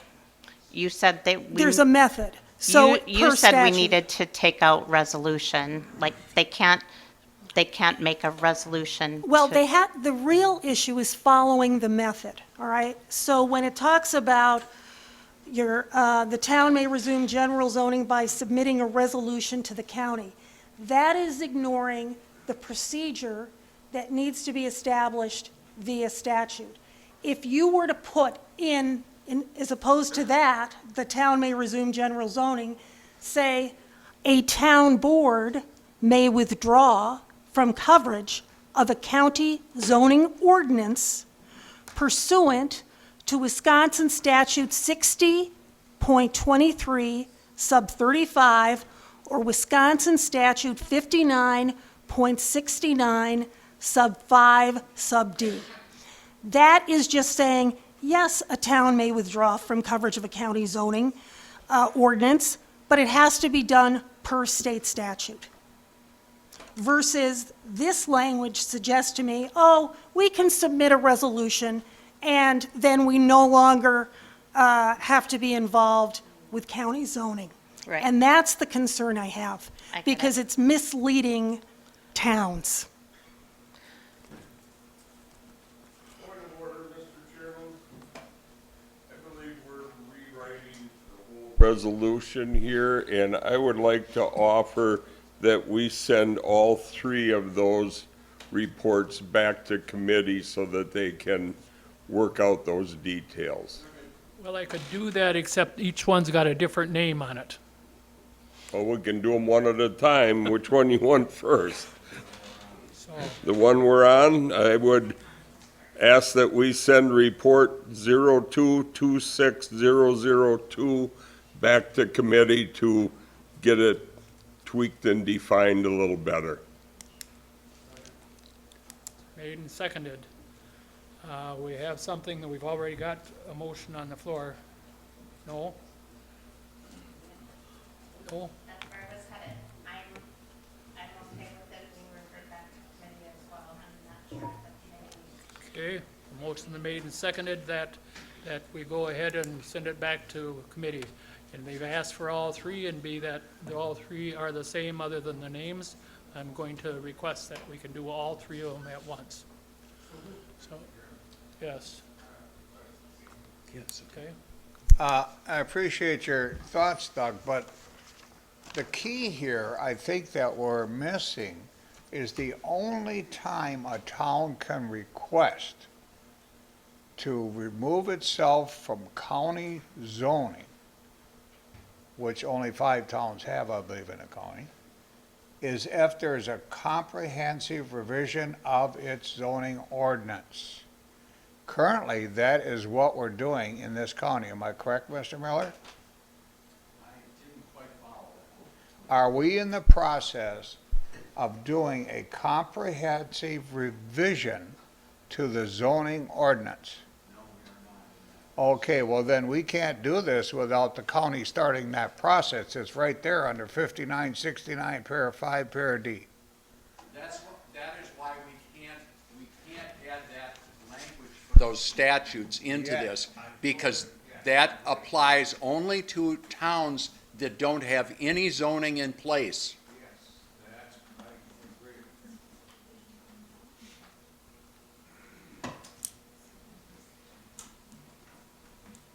Is that true?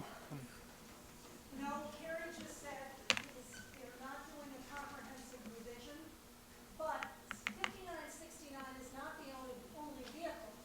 There is 6023 sorry, there's 60, can you turn on our microphone, please? Mike, Julie? 5969 5D is not the only vehicle in order to withdraw. There is also 60 sub 23, 6023 sub 35.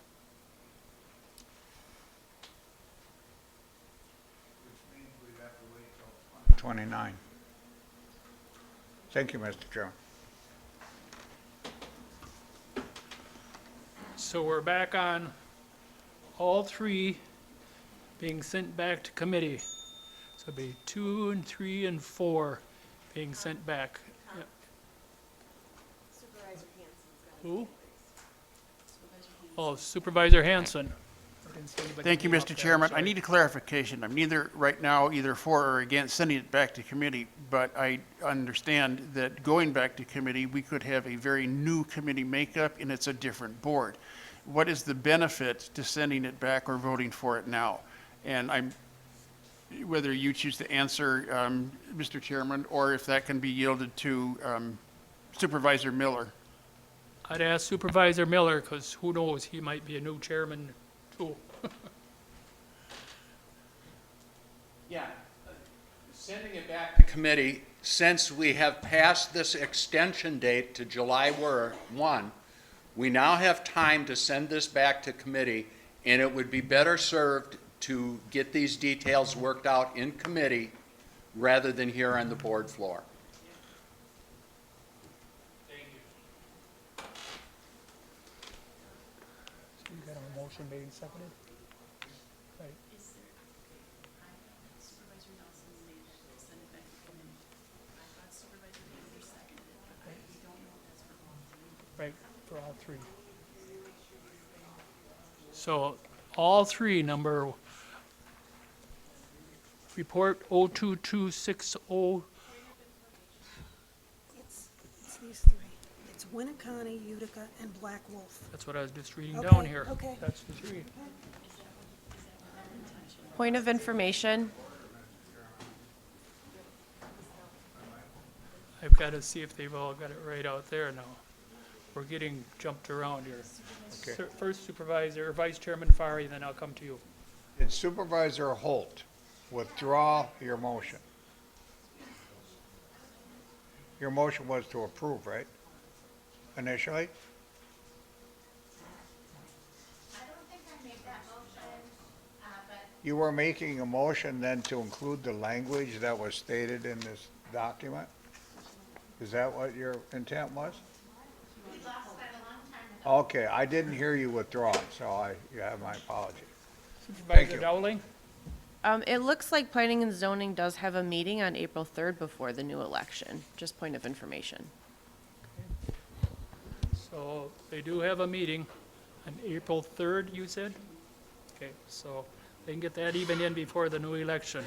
So as of right now, 2, 3, and 4, am I correct? Okay, so it'd be the zoning for Town of Winnebago, Town of Utica, and Town of Black Wolf. Them 3 will all be sent back to planning and zoning. Any other discussion? Yes, sir. We have item number 2 on the floor.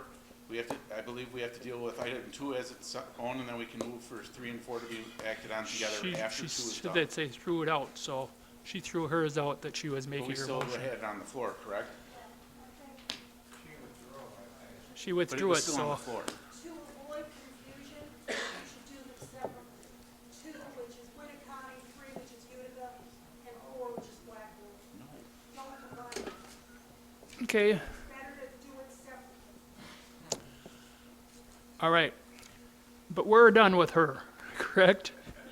Great, so we have nothing to do with 2. I didn't mean bad. All right, so we're gonna go back on report, we're gonna do them singly. Report number 0226002.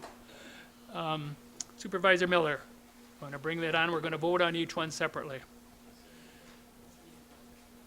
We plan on getting all 3 on it together, but, Chairman, I originally made the motion. okay? And was there a second? Powers. So motion is made and seconded. And what was your motion? So we got that straight? To send back report number 0226 Okay. 002 back to committee. That would be, the motion was made and seconded to, a report, which would have been number 2, to send it back to committee. All those in favor signify by saying aye. Aye. Opposed, say nay. Carried. Now we'll go to, Chairman, I would like motion to take report 0226003 and report 0326001. My motion would be to send those 2 reports back to committee.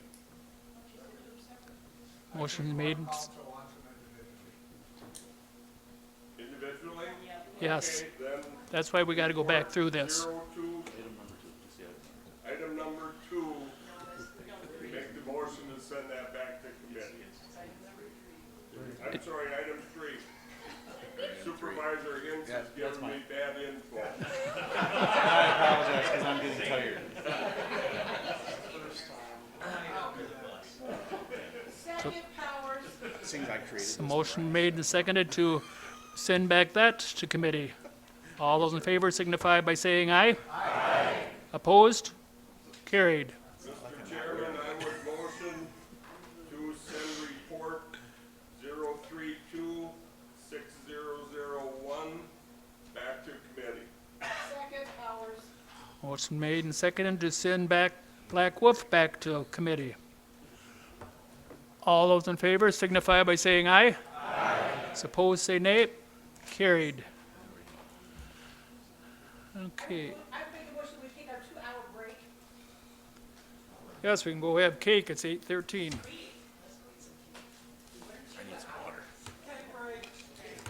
break. 8:13, if you want your break.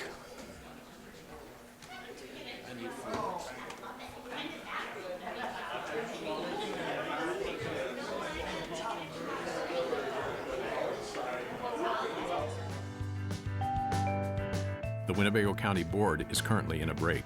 For a schedule of all GovTV programming, visit our website at oshkoshmedia.org. This is GovTV, opening accessibility and understanding of local government, helping you to be informed and involved.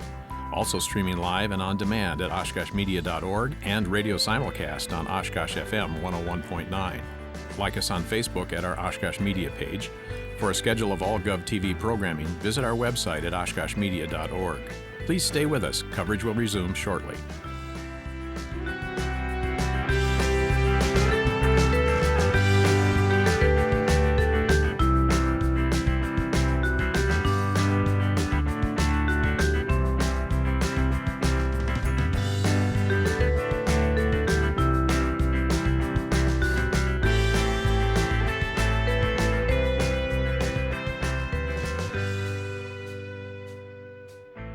The Winnebago County Board is currently in a break. For a schedule of all GovTV programming, visit our website at oshkoshmedia.org. This is GovTV, opening accessibility and understanding of local government, helping you to be informed and involved. Also streaming live and on demand at oshkoshmedia.org and radio simulcast on Oshkosh FM 101.9. Like us on Facebook at our Oshkosh Media page. For a schedule of all GovTV programming, visit our website at oshkoshmedia.org. Please stay with us. Coverage will resume shortly.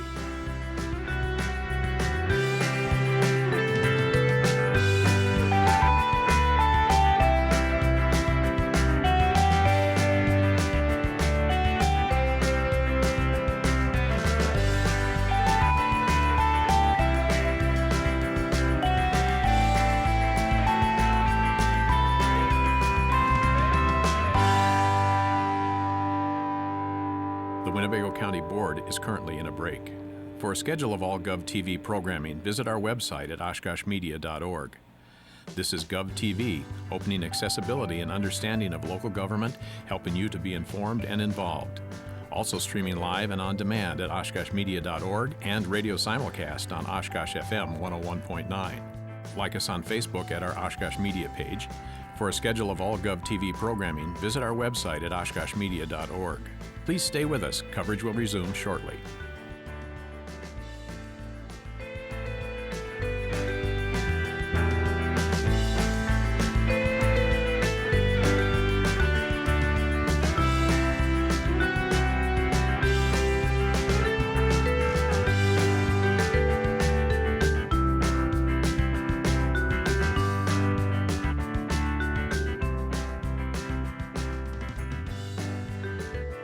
The Winnebago County Board is currently in a break. For a schedule of all GovTV programming, visit our website at oshkoshmedia.org. This is GovTV, opening accessibility and understanding of local government, helping you to be informed and involved. Also streaming live and on demand at oshkoshmedia.org and radio simulcast on Oshkosh FM 101.9. Like us on Facebook at our Oshkosh Media page. For a schedule of all GovTV programming, visit our website at oshkoshmedia.org. Please stay with us. Coverage will resume shortly.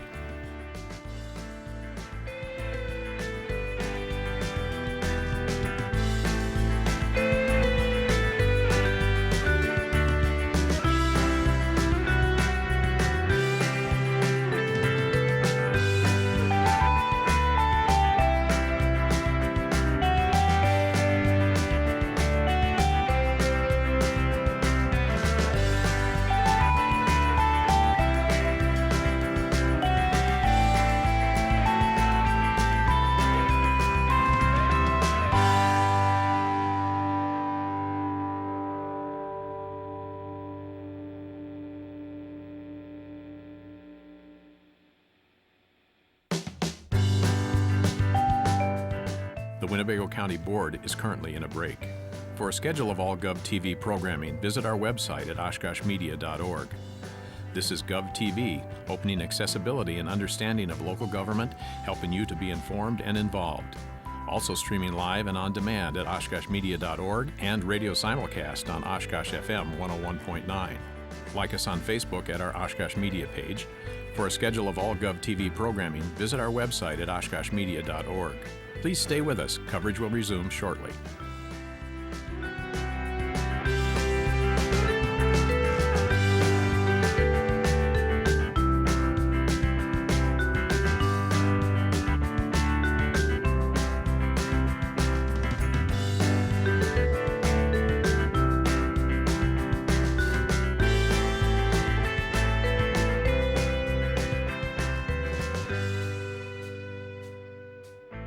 The Winnebago County Board is currently in a break.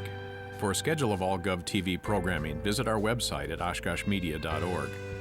This is GovTV, opening accessibility and understanding of local government, helping you to be informed and involved. Also streaming live and on demand at oshkoshmedia.org and radio simulcast on Oshkosh FM 101.9. Like us on Facebook at our Oshkosh Media page. For a schedule of all GovTV programming, visit our website at oshkoshmedia.org. Please stay with us. Coverage will resume shortly.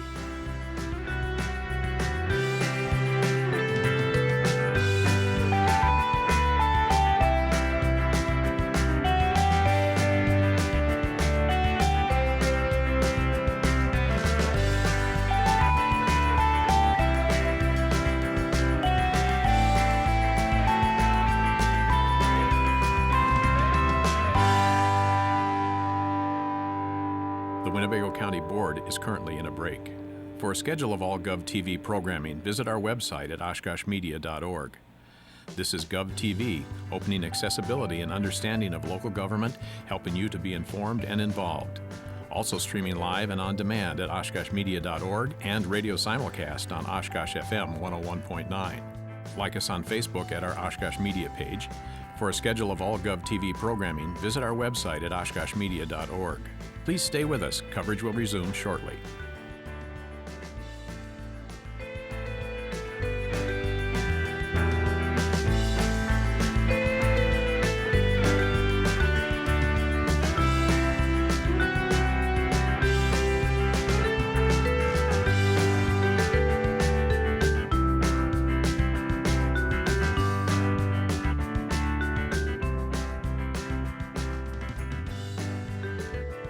The Winnebago County Board is currently in a break.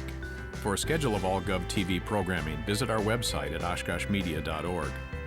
This is GovTV, opening accessibility and understanding of local government, helping you to be informed and involved. Also streaming live and on demand at oshkoshmedia.org and radio simulcast on Oshkosh FM 101.9.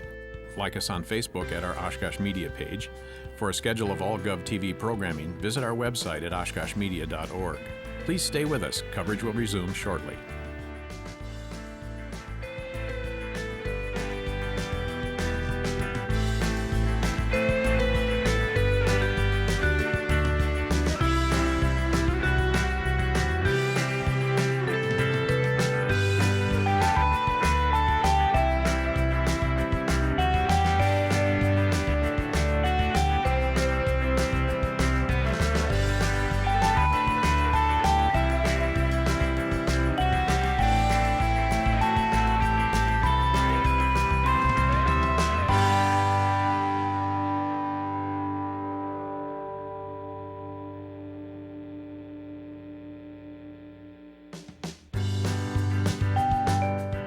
The Winnebago County Board is currently in a break.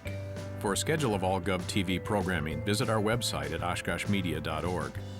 This is GovTV, opening accessibility and understanding of local government, helping you to be informed and involved. Also streaming live and on demand at oshkoshmedia.org and radio simulcast on Oshkosh FM 101.9. Like us on Facebook at our Oshkosh Media page.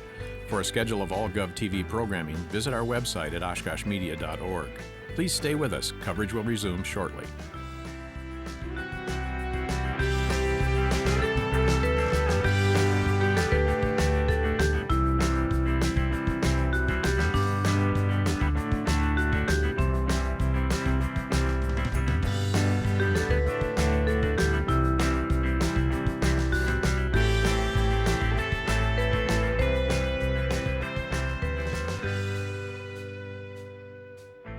The Winnebago County Board is currently in a break.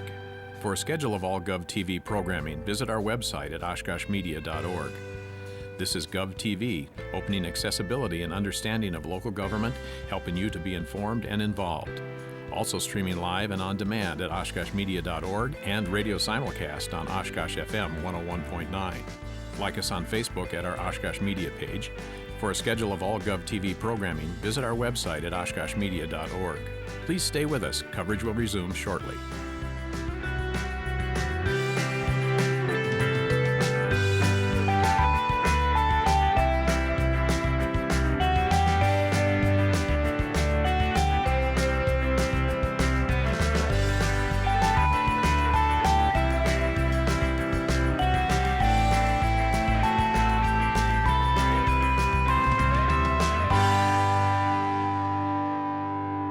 The Winnebago County Board is currently in a break.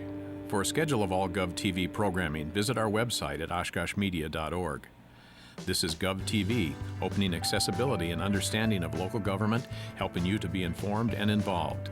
Also streaming live and on demand at oshkoshmedia.org and radio simulcast on Oshkosh FM 101.9. Like us on Facebook at our Oshkosh Media page. For a schedule of all GovTV programming, visit our website at oshkoshmedia.org. Please stay with us. Coverage will resume shortly.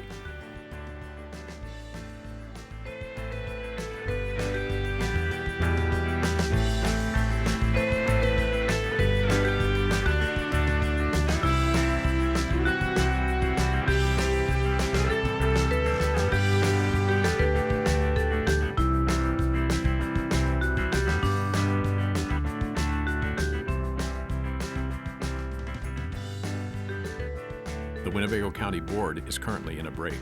For a schedule of all GovTV programming, visit our website at oshkoshmedia.org. This is GovTV, opening accessibility and understanding of local government, helping you to be informed and involved. Also streaming live and on demand at oshkoshmedia.org and radio simulcast on Oshkosh FM 101.9. Like us on Facebook at our Oshkosh Media page. For a schedule of all GovTV programming, visit our website at oshkoshmedia.org. Please stay with us. Coverage will resume shortly.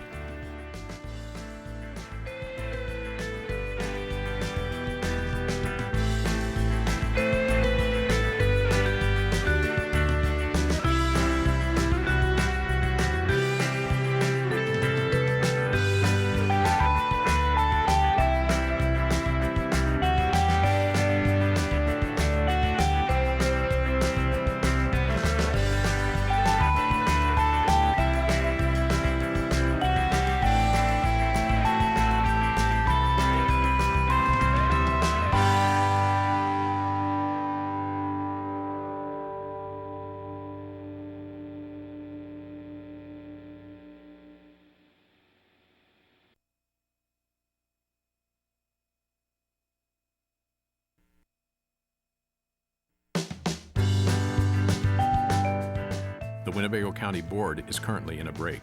For a schedule of all GovTV programming, visit our website at oshkoshmedia.org. This is GovTV, opening accessibility and understanding of local government, helping you to be informed and involved. Also streaming live and on demand at oshkoshmedia.org and radio simulcast on Oshkosh FM 101.9. Like us on Facebook at our Oshkosh Media page. For a schedule of all GovTV programming, visit our website at oshkoshmedia.org. Please stay with us. Coverage will resume shortly.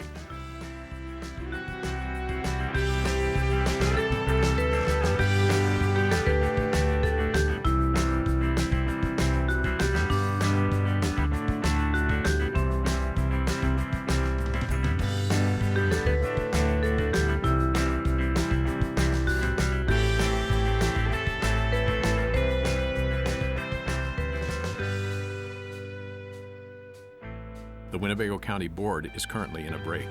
For a schedule of all GovTV programming, visit our website at oshkoshmedia.org. This is GovTV, opening accessibility and understanding of local government, helping you to be informed and involved. Number 5. Number 5, zoning mandatory ordinance 3-2006 1-26. Town zoning ordinance map amendment encompasses all the shoreland properties located in the town of Clayton to establish town zoning districts within the shoreland area. Howard.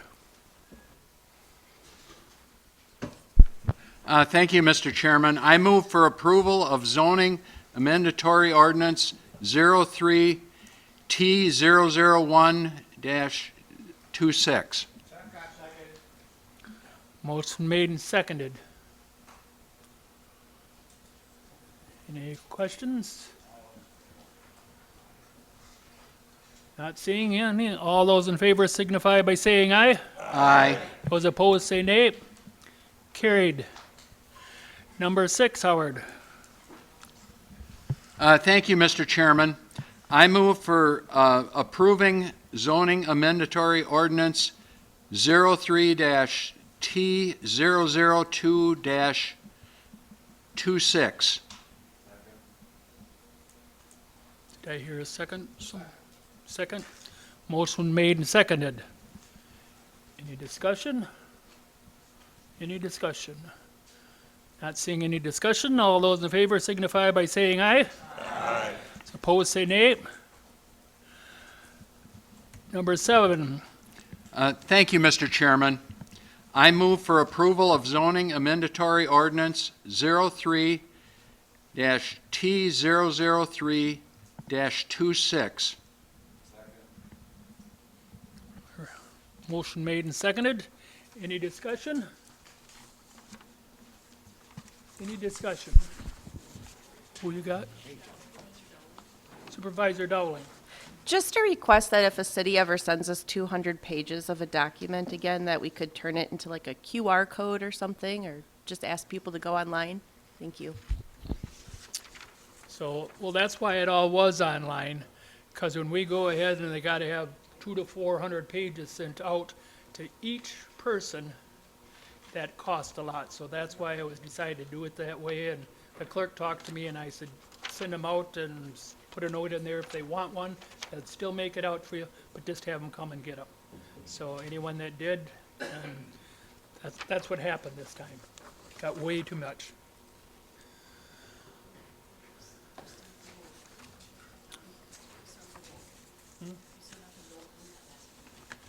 All those in favor signify by saying aye. Those opposed? Carried.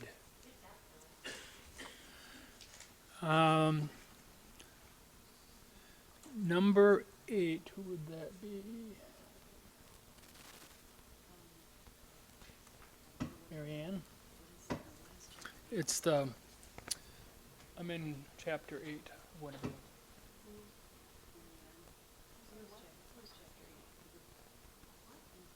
You do it?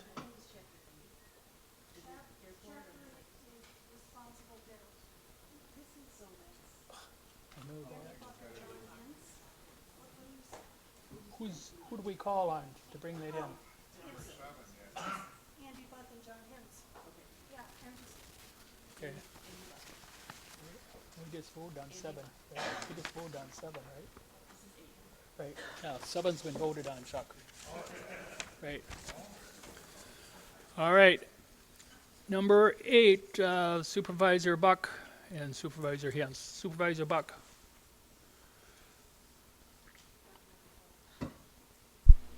Thank you, Mr. Chairman. I move for approval of ordinance 0255-03, 2026. Second Powers.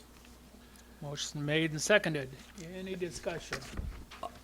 I'll just say a couple comments if that's okay, Mr. Chairman. Yes, sir. And thank you again to our committee, Supervisor Hintz, Supervisor Rinke, Supervisor Wise, and Supervisor Swan. I'd like to take a moment to share my support in Chapter 8 of the General Code and define what it truly means to be a responsible bidder in Winnebago County. At its core, this is about something very simple, protecting taxpayers and getting the quality we pay for. Right now, our rules require us to accept the lowest responsible bidder, but we don't have a definition for what responsible means, and that gap matters, because what we've seen here in Winnebago County and across the state is that when we select contractors based on price alone without clear standards, we don't always get the best outcome.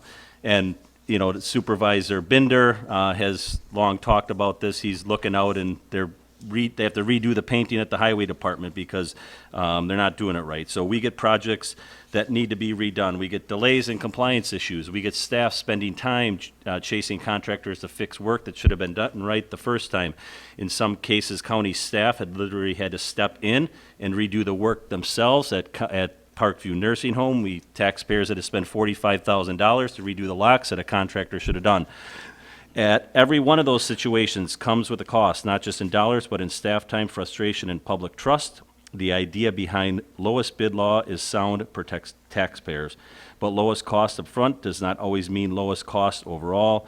When work fails early, when contractors have to be endorsed, when projects drag on, those savings disappear quickly. And yet the ordinance lays out these hidden costs can include rework and repairs, administrative time, legal enforcement efforts. So the question isn't, are we getting the cheapest bid? The question is, are we getting the best value for the taxpayers? This ordinance doesn't change state law. It works within it. It does for Winnebago County what the law intended. It lets us define what we believe is responsibility from our contractors. We're putting clear, transparent, objective standards in place so that every contractor knows the expectation and every decision is consistent and defensible. This ordinance establishes a comprehensive set of criteria, 19 provisions that ensure contractors are legally authorized and financially stable. They carry proper insurance and are bondable. They have a track record of completing similar work successfully, follow labor laws, wage standards, and proper worker classification, and maintain a safety program for large projects. This isn't about excluding contractors. It's about setting a clear bar for professionalism, compliance, and quality. We're not going out on a limb here. Other Wisconsin communities like Brown, Outagamie, Douglas, Green Bay, Manitowoc have already adopted similar policies. This is a tested mainstream approach to procurement. This is good governance. It aligns our code with state law and reflects real-world experience. It ensures that when we invest millions of taxpayer dollars in public works, we're doing it wisely. I urge support of this ordinance. Thank you very much. Vice Chairman Fari. Mr. Chairman, Supervisor Buck and the committee, I think this is a very good idea, and I appreciate your bringing it forward. It's well done. However, it does pose a question. If you would look at bullet point 16 and 17, it says project experience, performance history. How would you evaluate an applicant of a new young contractor that has all of the other criteria, but he doesn't have those two? How would you address that? Thank you, Supervisor Fari, for the question. I think some of that is going to be up to the committee. New contractors starting up, they might have other relevant experience. But, this is a solution to a problem that's been going on, at least since I've been on the committee, going back to 2018. So, I said, this isn't about excluding, small contractors. And this isn't for, smaller projects that we do. I think those contractors could be included in that. But when we're talking about spending, potentially $360 million over the next however many years, we're going to have some significant projects in Winnebago County. And really the intent was that this committee has been working on these problems for a long time. We wanted to make sure we didn't kick the can down the road to the next committee or the next county board, that we address this right here and now. Thank you. So what I'm hearing is that you will certainly entertain new contractors and provide a justified evaluation, giving them due process. Am I correct? I mean, they're not going to be, they're certainly going to be accepted, encouraged, but it will be up to the decision of the committee whether or not they meet the criteria outside of these two things. Is that correct?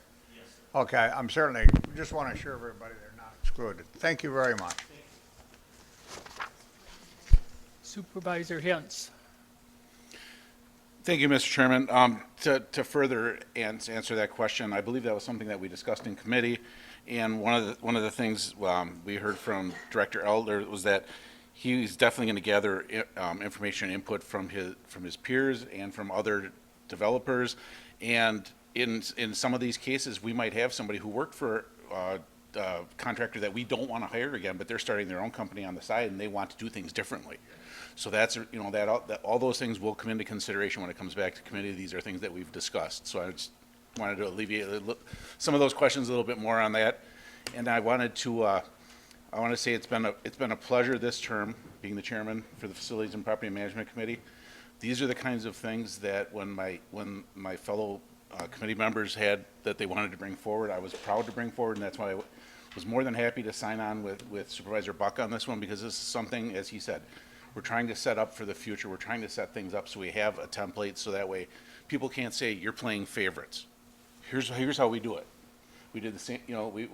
We've worked on a lot of these issues.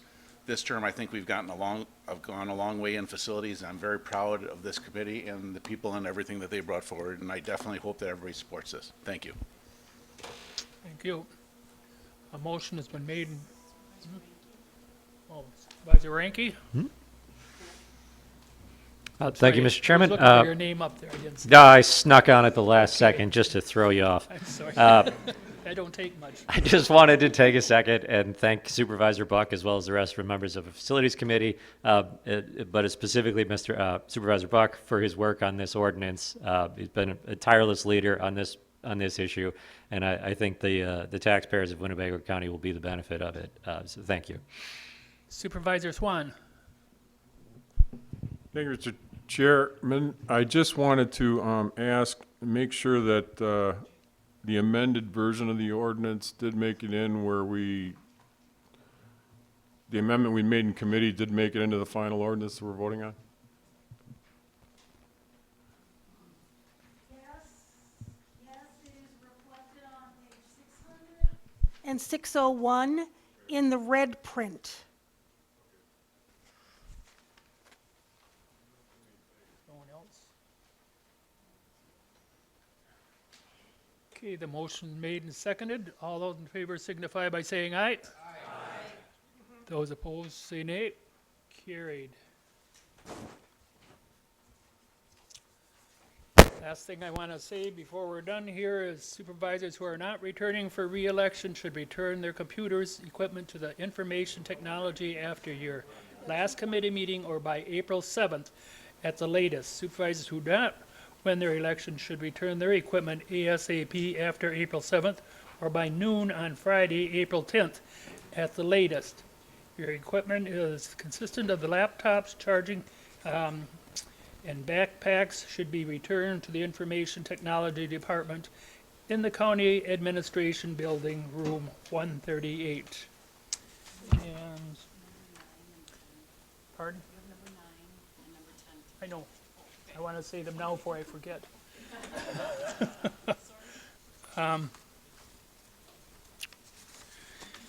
And number 9, ordinance 0256032026, Supervisor Gabbert.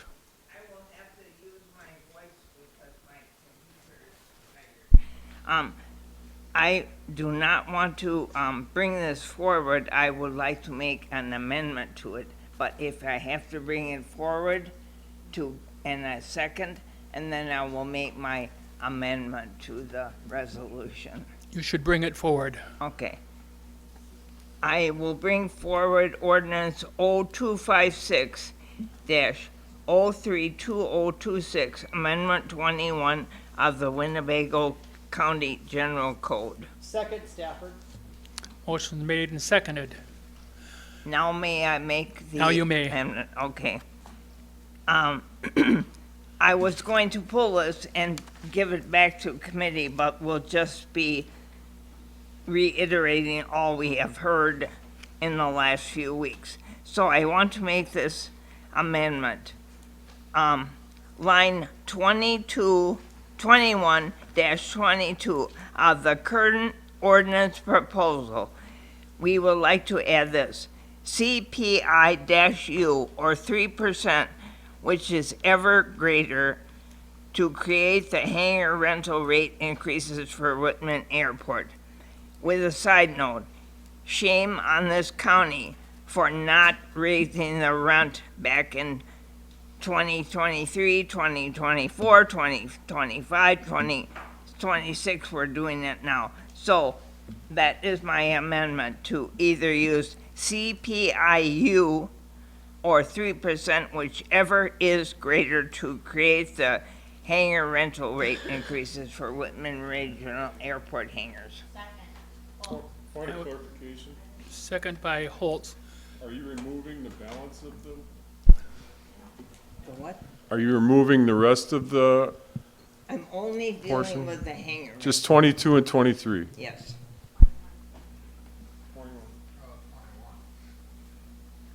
21 to 22, on lines 21, 22 of the current ordinance proposal, to CPI-U or 3%, whichever is greater, to create the hangar rental rate increases for Whitman Regional Airport. That has been seconded by Holtz. I am not dealing with the land or anything You're else. excluding all the rest of them? Yeah, yeah, yeah, That they had in the, in that chart, yeah, you're excluding all of yes. I'm not touching those. Is there any discussion? Supervisor Powers. Thank you, Mr. Chairman.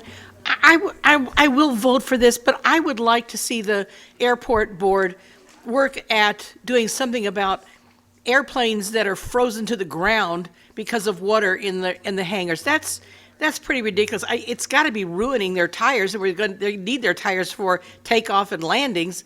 There shouldn't be standing water frozen with their wheels frozen to the floor. we got to do something about that. That's my only request. I still will vote for it, but I am very saddened to hear what kind of conditions they're in. Thank you. Supervisor Patterson. Thank you, Mr. Chair. So as a member of the Aviation Committee, I've actually conducted interviews with 8 of the people that are having issues. Great discussions, running anywhere from 30 minutes to an hour and a half with each individual. So I've done my research on this. Each and every one of them has a valid complaint about the situation that they're in, that they've tried to communicate to everybody here. There was an acceptance of the condition of the hangars based on the rates that they were paying. A number of these folks have actually done their own repairs. And we're resolved to doing that because that's just how the things were, just how it was. In spite of that, though, I've had some great discussions with folks who had some excellent ideas about directions moving forward with the airport. And I will respectfully disagree with the county executive. Some of these ideas, I think, will actually make the airport profitable. But we've heard the folks that come out in general, and when we look at specifically at these hangar rates, a lot of the information has been skewed based on what side of the argument that you're on. We had a class a couple of months ago from Supervisor Hancock Cook. We were talking about how statistics can be skewed, manipulated, okay? On the one side, we have this study, which has been discounted by so many people, accurately discounted by so many people, and yet we have surveys from the National Aeronautic Association that clearly states that our rates are on par as they are right now. And there hasn't been a single person that hasn't complained about the fact, knowing that rates have to go up. So it's just unfortunate, this data, this information. We've had people that talk about it's a $1.2 million hangar project, but nobody's talking about the federal funding that we received. So at the end of the day, it's costing the county $75,000. But we've skewed what the payback amount is. Everybody's talking about a $1.2 million project. Nobody's talking about the 75 grand that the county's on the hook for it. So I'm deeply disappointed with the lack of integrity with a lot of the information that's being thrown out there. I think the middle ground, the honest to goodness middle ground in all of this is reverting back to the CPIU, which we should have charged. We would have had an 8%, I'm still showing I have a little bit of time left, sorry. We would have been an 8% increase last year and still paying the 8% increase this year had we followed the rules that are already in the system right now. So please accept the amendment. Thank you. Steve Binder. I guess I'd just like to say, if you look at the rate increases, they look at the 3 highest, the 29, the 27, and the 23. They forget the 13%, the 2.7, the 2.9, the 4.3. Then you got an 18, a 17, a 16, and a 3.3. They're not all 29%. And the ones that basically, the guy was paying $183.37 for a 1,190 square foot hangar, and it's going up to $225. That's equivalent to 3 double car garages he's getting for $225. I think we all seen a picture. He sent us an email and a picture of his hangar. He had a refrigerator in there. He had a table and chairs in there. He had a desk in there. It didn't look like it was that bad of a hangar for $225, and that doesn't include all the maintenance that we have to do. How does that plane get out without, we just had 18 inches of snow? Who plowed that snow? He didn't plow it. We plowed that snow all the way to the runway. So I think when we look at these, we look at, he's renting a hangar. He's renting a service. And when he has the EAA gets anywhere from $19 for advanced parking and $25 and $30 the day of the show. He can go there and park for free, invite 5 of his friends, sit at that table and watch the EAA. What a benefit. What other airport has that? I think we basically spent $23,000. This county board wanted that survey so that we could make an adjustment to these hangar rates. Nobody's happy. When the city of Oshkosh raised my property tax to $1,000, I called and complained.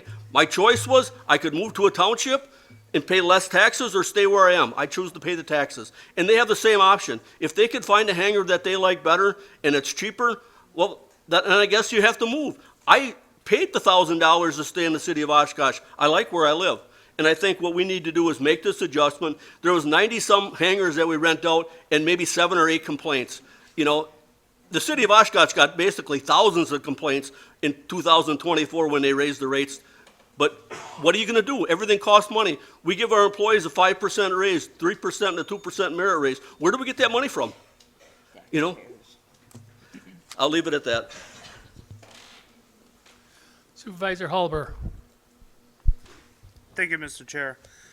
In all honesty, I'm going to have to abstain from this. I'm not an expert. I've heard so much back and forth with this project, with this proposal.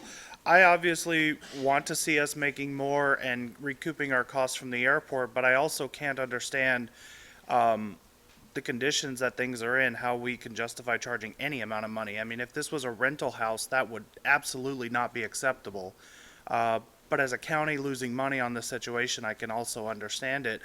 But what I can't vote on is admittedly using a flawed survey to justify the rates. That is unacceptable. Everyone here has admitted that, or everyone that spoke on this has admitted that the survey that we use is flawed and skewed, and we can't, in good conscience and good faith, adjust rates based on something that's skewed or inaccurate. That just isn't the way you do business. But I do agree with the rate increase, and I do not agree with subsidizing people for a hobby. But I just can't, in good faith and good conscience, use that skewed information to vote on this tonight. Supervisor, who do we have next? Hens, was it? Supervisor Hens. Thank you, Mr. Chairman. First off, I'd just like to say to all of my fellow supervisors who are saying what they are about the conditions out there, if you haven't taken a tour of the hangars out there, you're taking one side of the story. I'm not saying anybody's lying. I'm saying that you need to see both sides of each story to find out where the truth lies. I'm not saying that the hangars are perfect by any stretch of the imagination, but I'm also not saying that they're the worst things that people have ever seen, because I don't think they'd still be renting them if they were as bad as they say they are. Again, this is the first step in the process of fixing the budget. It's not meant to fix the big hole that's out there with the airport. It's meant to be the first part of it. Between this and the flowage fees, that's going to be, what was it, about 8 or 10% of it, I believe, is all. But it's only the first step of that process. And the airport director came up with his own numbers on this. He did not use, he had the study that was forced upon him by this body, and everybody is now saying, well, we can't, the study's wrong. Well, you forced it upon the aviation committee and the airport director, and he came up with his own numbers, and they're all below what was on that study. You need to take that in consideration too. He knows the people that are out there. He knows what's going on out at the airport. I don't think that this and with all due respect to Supervisor Gabbard, I don't understand the amendment at all, and I would ask for some clarification of that, because I think it says right in there that what she was proposing. So I don't understand what's going on with the amendment. Thank you. Thank you. Corporation Counsel.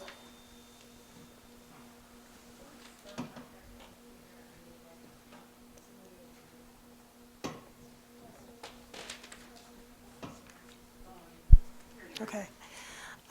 So I was a little confused with the amendment, but the concern I have is, on the lines that you're talking about, it talks about the consultant recommends an annual increase equal to 3% or changes in the area's CPI, but you put CPIU, which is the Consumer Price Index for all urban consumers. So essentially, it's your recommendation, not the consultant recommendation, so that's changing it. And then you added whichever is greater, to create the hangar rental rate increase for Whitman Regional Airport on a consistent, uniform basis? Is that what you wanted to keep in there? Because the concern I have is this language talks about the consultant's recommendation, but yet you're making changes to it. So do you want to eliminate the reference to the consultant's recommendation? Okay, so in line 21, what is the language that you want, so I can just understand it? Okay.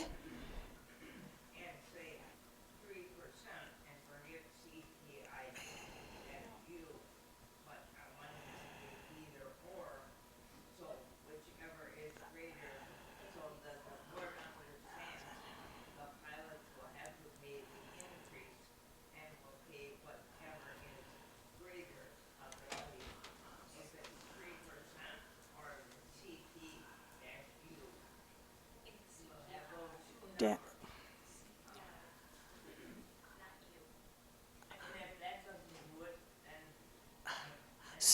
So are you saying, you're suggesting whereas an annual increase equal to 3% or changes in the area's consumer price index, whichever is greater?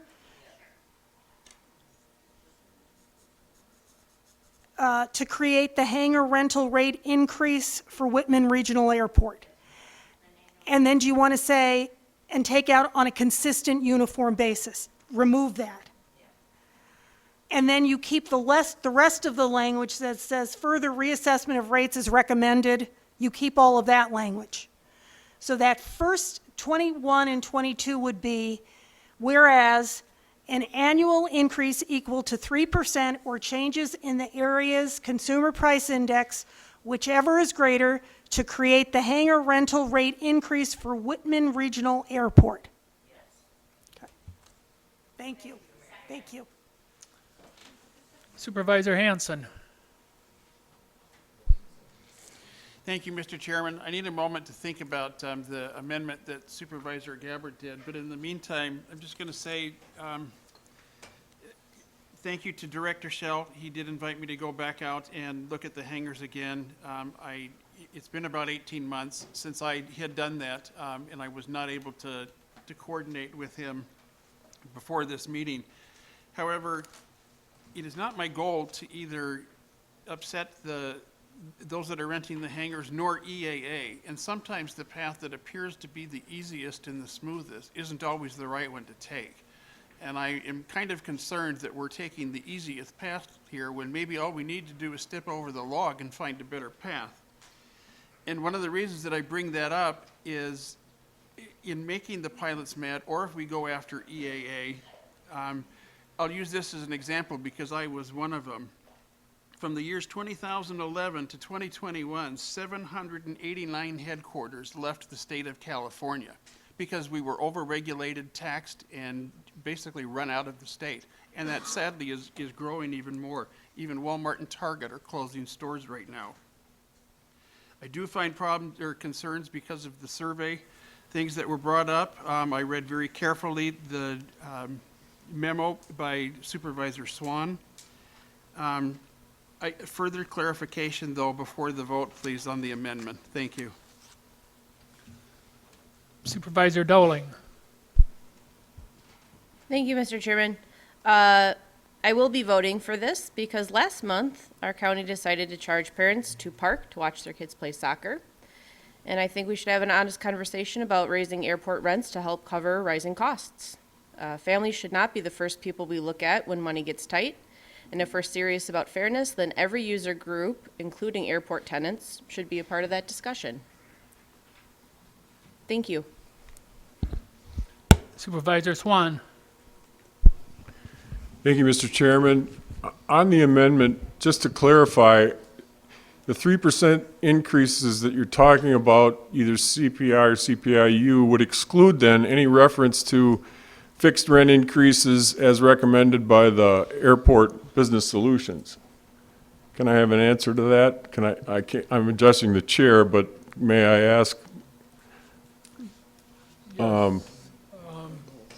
I ask Mary Supervisor Beth Gabbard, about that? Do you have an answer to that, or? Just want to clarify that you're no longer, you're saying take out all of the stated rent increases recommended by Airport Business Solutions and just going to the CPI? I'm only dealing with the airport hangars. Right. Not the land. And only lines 21 and 22. Yeah. Those are the annual. About hangar rents recommended by the Airport Business Solutions, the fixed increases that are stated in the amendment for Chapter 21. Yeah, that's not what the. One talking at a time, please. Sorry? I didn't hear you. Want to ask your question again?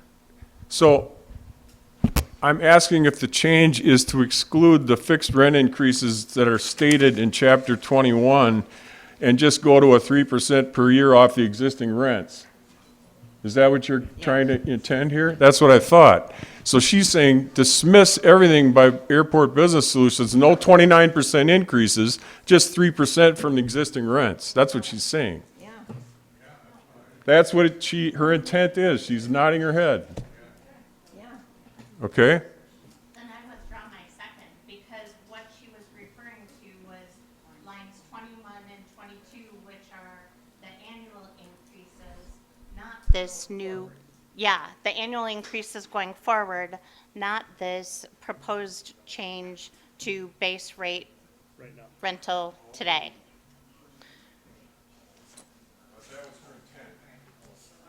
All right, then I withdraw.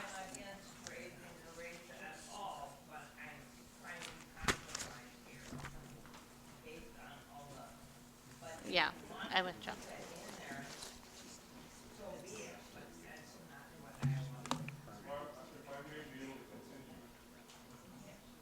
I've got to see if I got a second yet, so we even got to continue. No? We don't even have a second on the motion. Okay, we do have a second, so you can continue. All right, so now that that's been resolved, what I'd like to say is, I'm hoping you all did read this. My main issue here is process, okay? What I prove by this document is that this is an appraisal report. The county's been trying to tell us that it's not, all right, and that they can order it outside of ordinance 3.14. It is an appraisal. I'm proving it. I've proven it in here, okay? And you know, I can't go forward recommending any kind of a rent increase right now when we are violating our own ordinance. All right, so we need to, I think, postpone this to the next board and deal with it in more detail later on. And if you want to make an amendment to include an appraisal review and another airport rent survey down the road in the next board, go ahead and do it, because we just wasted $18,000 of the taxpayers' money by ordering a $23,000 report that's not an appraisal. It doesn't adhere to standards, and you know, it's useless. So order a competent appraiser to do an appraisal of airport market rents, and then go forward. Point of order. I can't vote on this amendment if I don't know what the amendment is, and I am unclear about what this is. So, right now, there's nothing on there other than, am I correct, and you want everything pulled off the, or 3%, or? We can make this easier after we get through this and use Juan's suggestions, and I pulled up the resolution. You did? Okay, then I motion to postpone this until the next board, and let them make a decision on it, because it's right now, as it exists, we violated an ordinance to get the baseline rents for these increases, and they are not appropriate. And we have to have better data to be able to make a decision. So I vote that we postpone to the next board. Is that your motion? That's a motion. Okay. Well, she can pull it. Am I correct? She pulled her amendment. I proposed the postponement and she seconded it. Right. Postponing to the, Mary Beth is deciding. no, not to a date certain, to the date when you determine in the next board when to do it. Not you, but, Well, the next board decides what it will take up and what it will right. not take up. But Supervisor Gabbard has a right to pull her change, which is not only affecting lines 21 and 22, but if you're looking at the actual ordinance, you're talking about changing the T-hanger rates that are referenced. Is that correct? So when it says T-hanger buildings ABC $225 a month, you want that struck?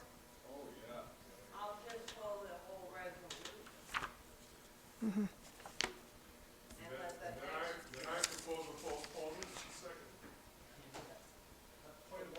Yes, Tom, we've heard that now.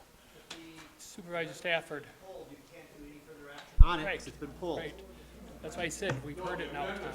Nope, So she it's did the been whole. pulled, we're done with it.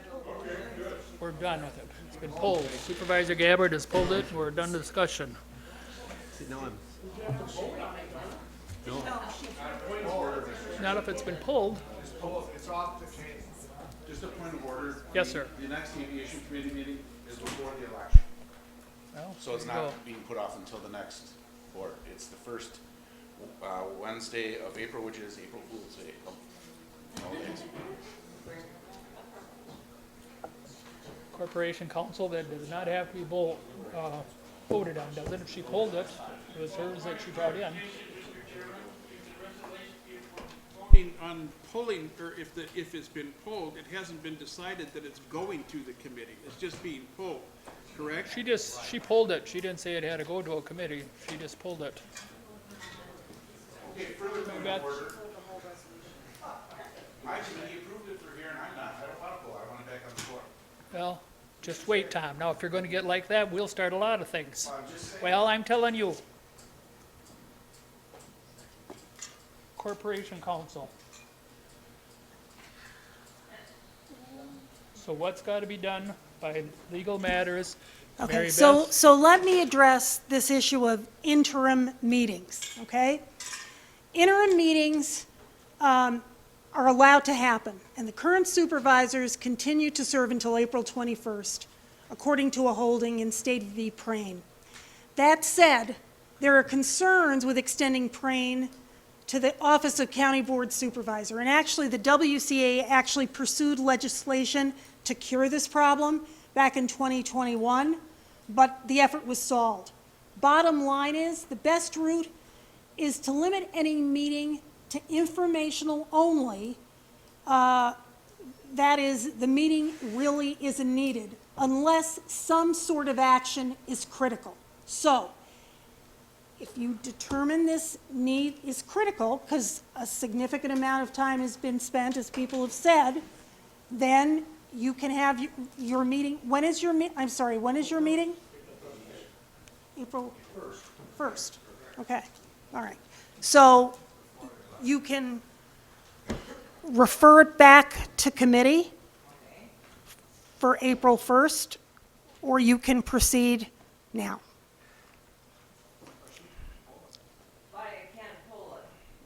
Well, it hasn't been voted on. Yes.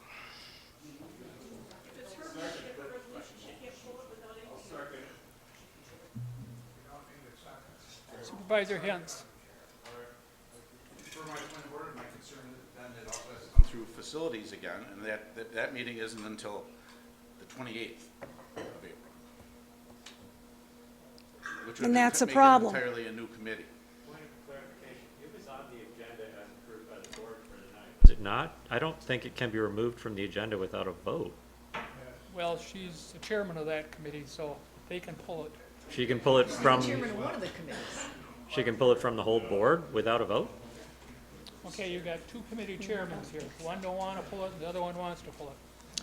So the bottom line is the chair of the county board supervisors is the one that determines if it can be pulled or not.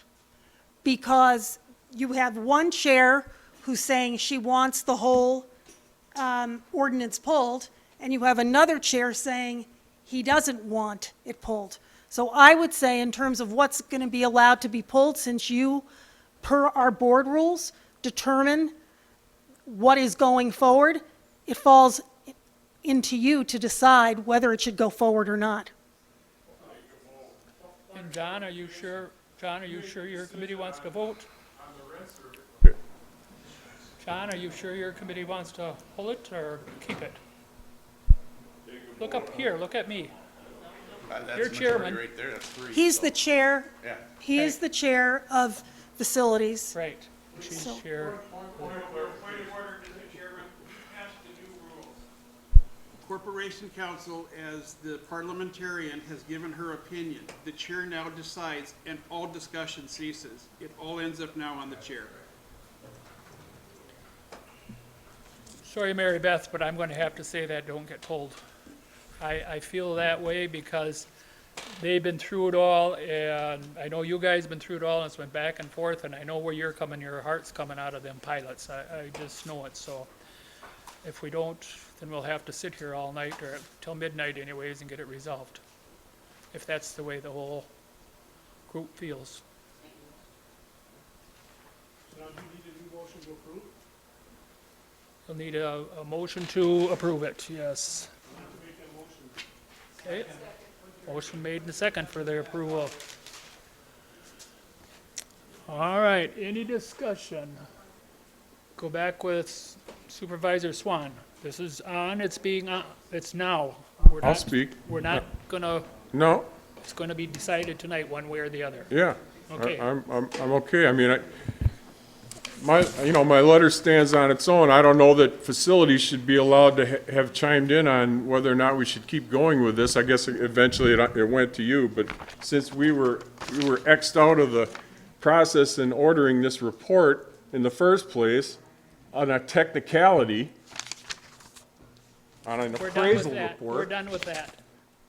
All Gave right. you my opinion, so we're done with that. You know, there's numerous reasons why we should not proceed yet. And We it's are all laid out proceeding. here. We are proceeding. I've made that decision already. What have you, what are you saying? I've made the decision that we are proceeding. Yes, I understand that. Okay, I understand that. okay.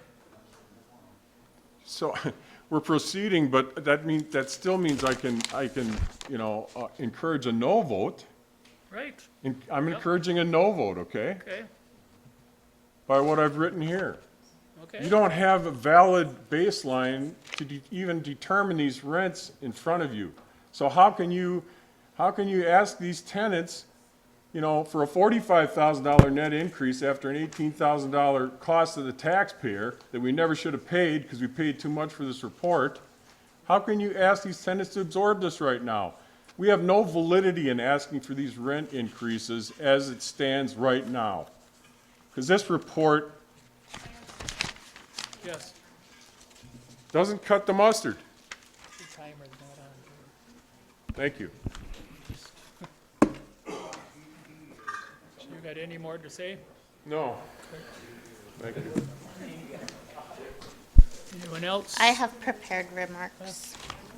Supervisor Holt? Thank you. So I recognize that some of our airport users are disappointed and they don't think it's fair that only their rates are increasing. And I concur with them. I think that it's important for us to look holistically at the problems that the airport faces. I am an airplane enthusiast. I go to EAA. My husband's a pilot. I'm full bore on the playing field with the pilots. I do believe there are opportunities for us to balance the budget of the airport through pass-through of fees, through other mechanisms, adjusting the airport's agreement with EAA, et cetera. But I also agree that it's time for us to pass these rate increases for the users of the airports. And I mean that holistically. I know we're talking about right now the hangar rates. I understand that. I'm fully in support of that and also more. I think we should be renegotiating the contract with EAA, and I think there's a lot of opportunity for us to pass along user fees to people with booths as well as to the people buying tickets. And that includes me. Supervisor Nelson. Thank you, Mr. Chairman. I think one thing that we're missing, we keep talking about the 3%. We've gone 5 years without any increase. If we'd have been adding 3% every year, we'd have had a 15% increase here, and that's pretty darn close to where we're at. I've got apartment buildings. I always hated to raise the rent, and now I'm stuck with being way too low, and it's real hard to raise it when you have to take a big jump. So I thoroughly support this rate increase. I think it's long overdue, and with that, I will call the question.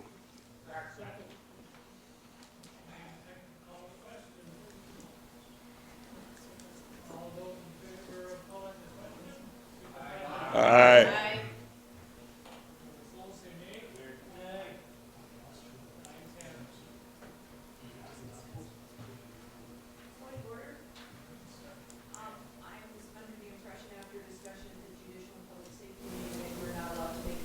And then call the question because you cut off everybody's discussion afterwards. If you want to call the question, you're supposed to do it only. That's all you're allowed to do during your statement.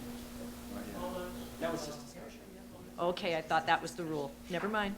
No. Never mind. Actually, that isn't the rule under Roberts. You might say that's the best practice, but under Roberts, that is not the rule.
No, I want to go there.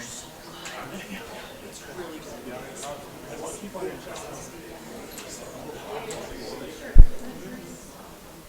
Jim, up or down?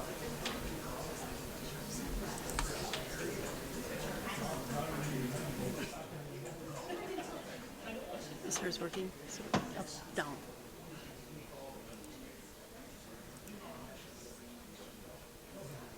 She's not back yet.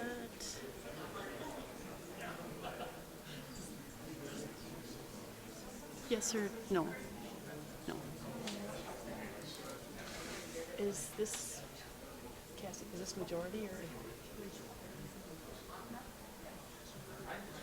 Okay.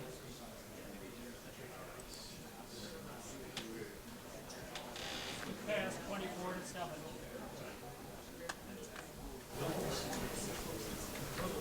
So the last thing I'm going to remind you is it's been enjoyable working with you all. There's one more. There's one more. Okay. Okay. I don't want to go out and wish them all a Merry Christmas.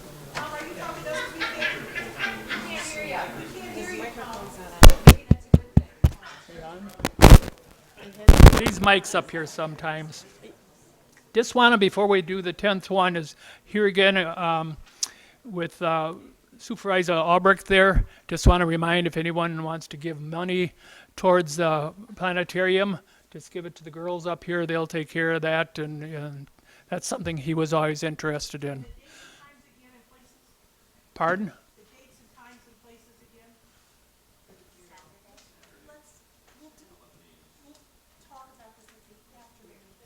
What? Do you know what we're talking about? Yes, we already announced it. We will be sending it out in the emails. Date, time, place, and everything, so. Okay.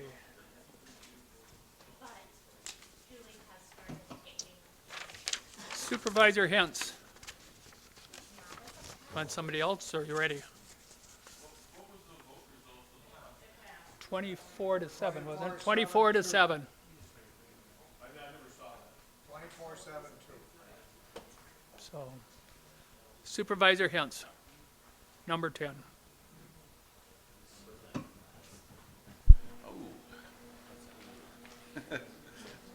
Sorry, I'm falling behind on it. Do you have a copy? Yeah. Thanks. Make a motion to approve resolution 0257-032026, discussion and approval of funding request of up to $2.56 million in change dollars from the Spirit Fund for the design and engineering of addition to the highway facility in accordance with the Winnebago County Facility Master Plan. Motion is made and seconded. Resolution, any discussion? It's just discussion. Any discussion? This was also approved by the ARPA Commission, just so you all know, but they got it on there in time for the agenda and that, so that's why you don't see them on there. So, any other discussion? Oh, Supervisor Bureau? Yes, I'd like to call the question. All right, the question has been called. Is there a second? Second. Motion made and seconded to call the question. All those in favor signify by saying aye. Aye. Opposed, say nay. One nay.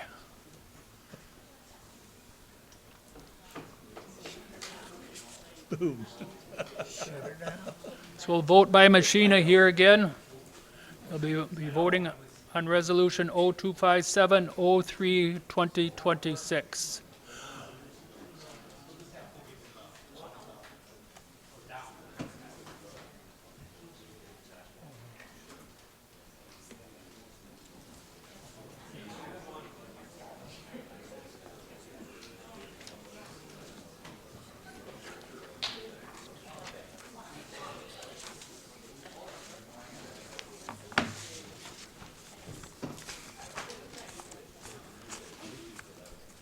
Supervisor Gustafson?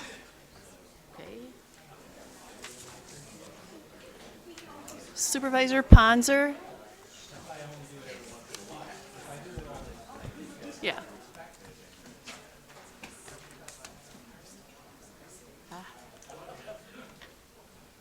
Supervisor Miller? She's still not.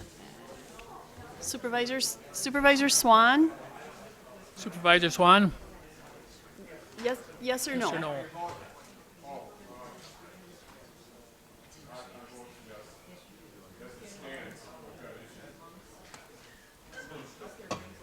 Supervisor Gabbert?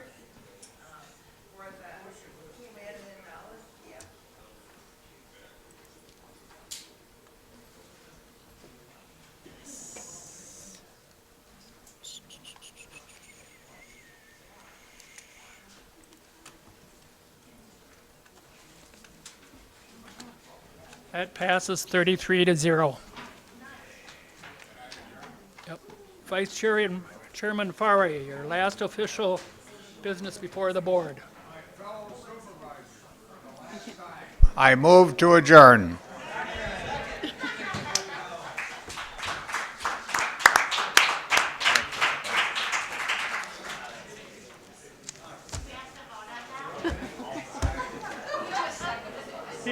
Vice Chairman will let him go this time. Paul, good working with you.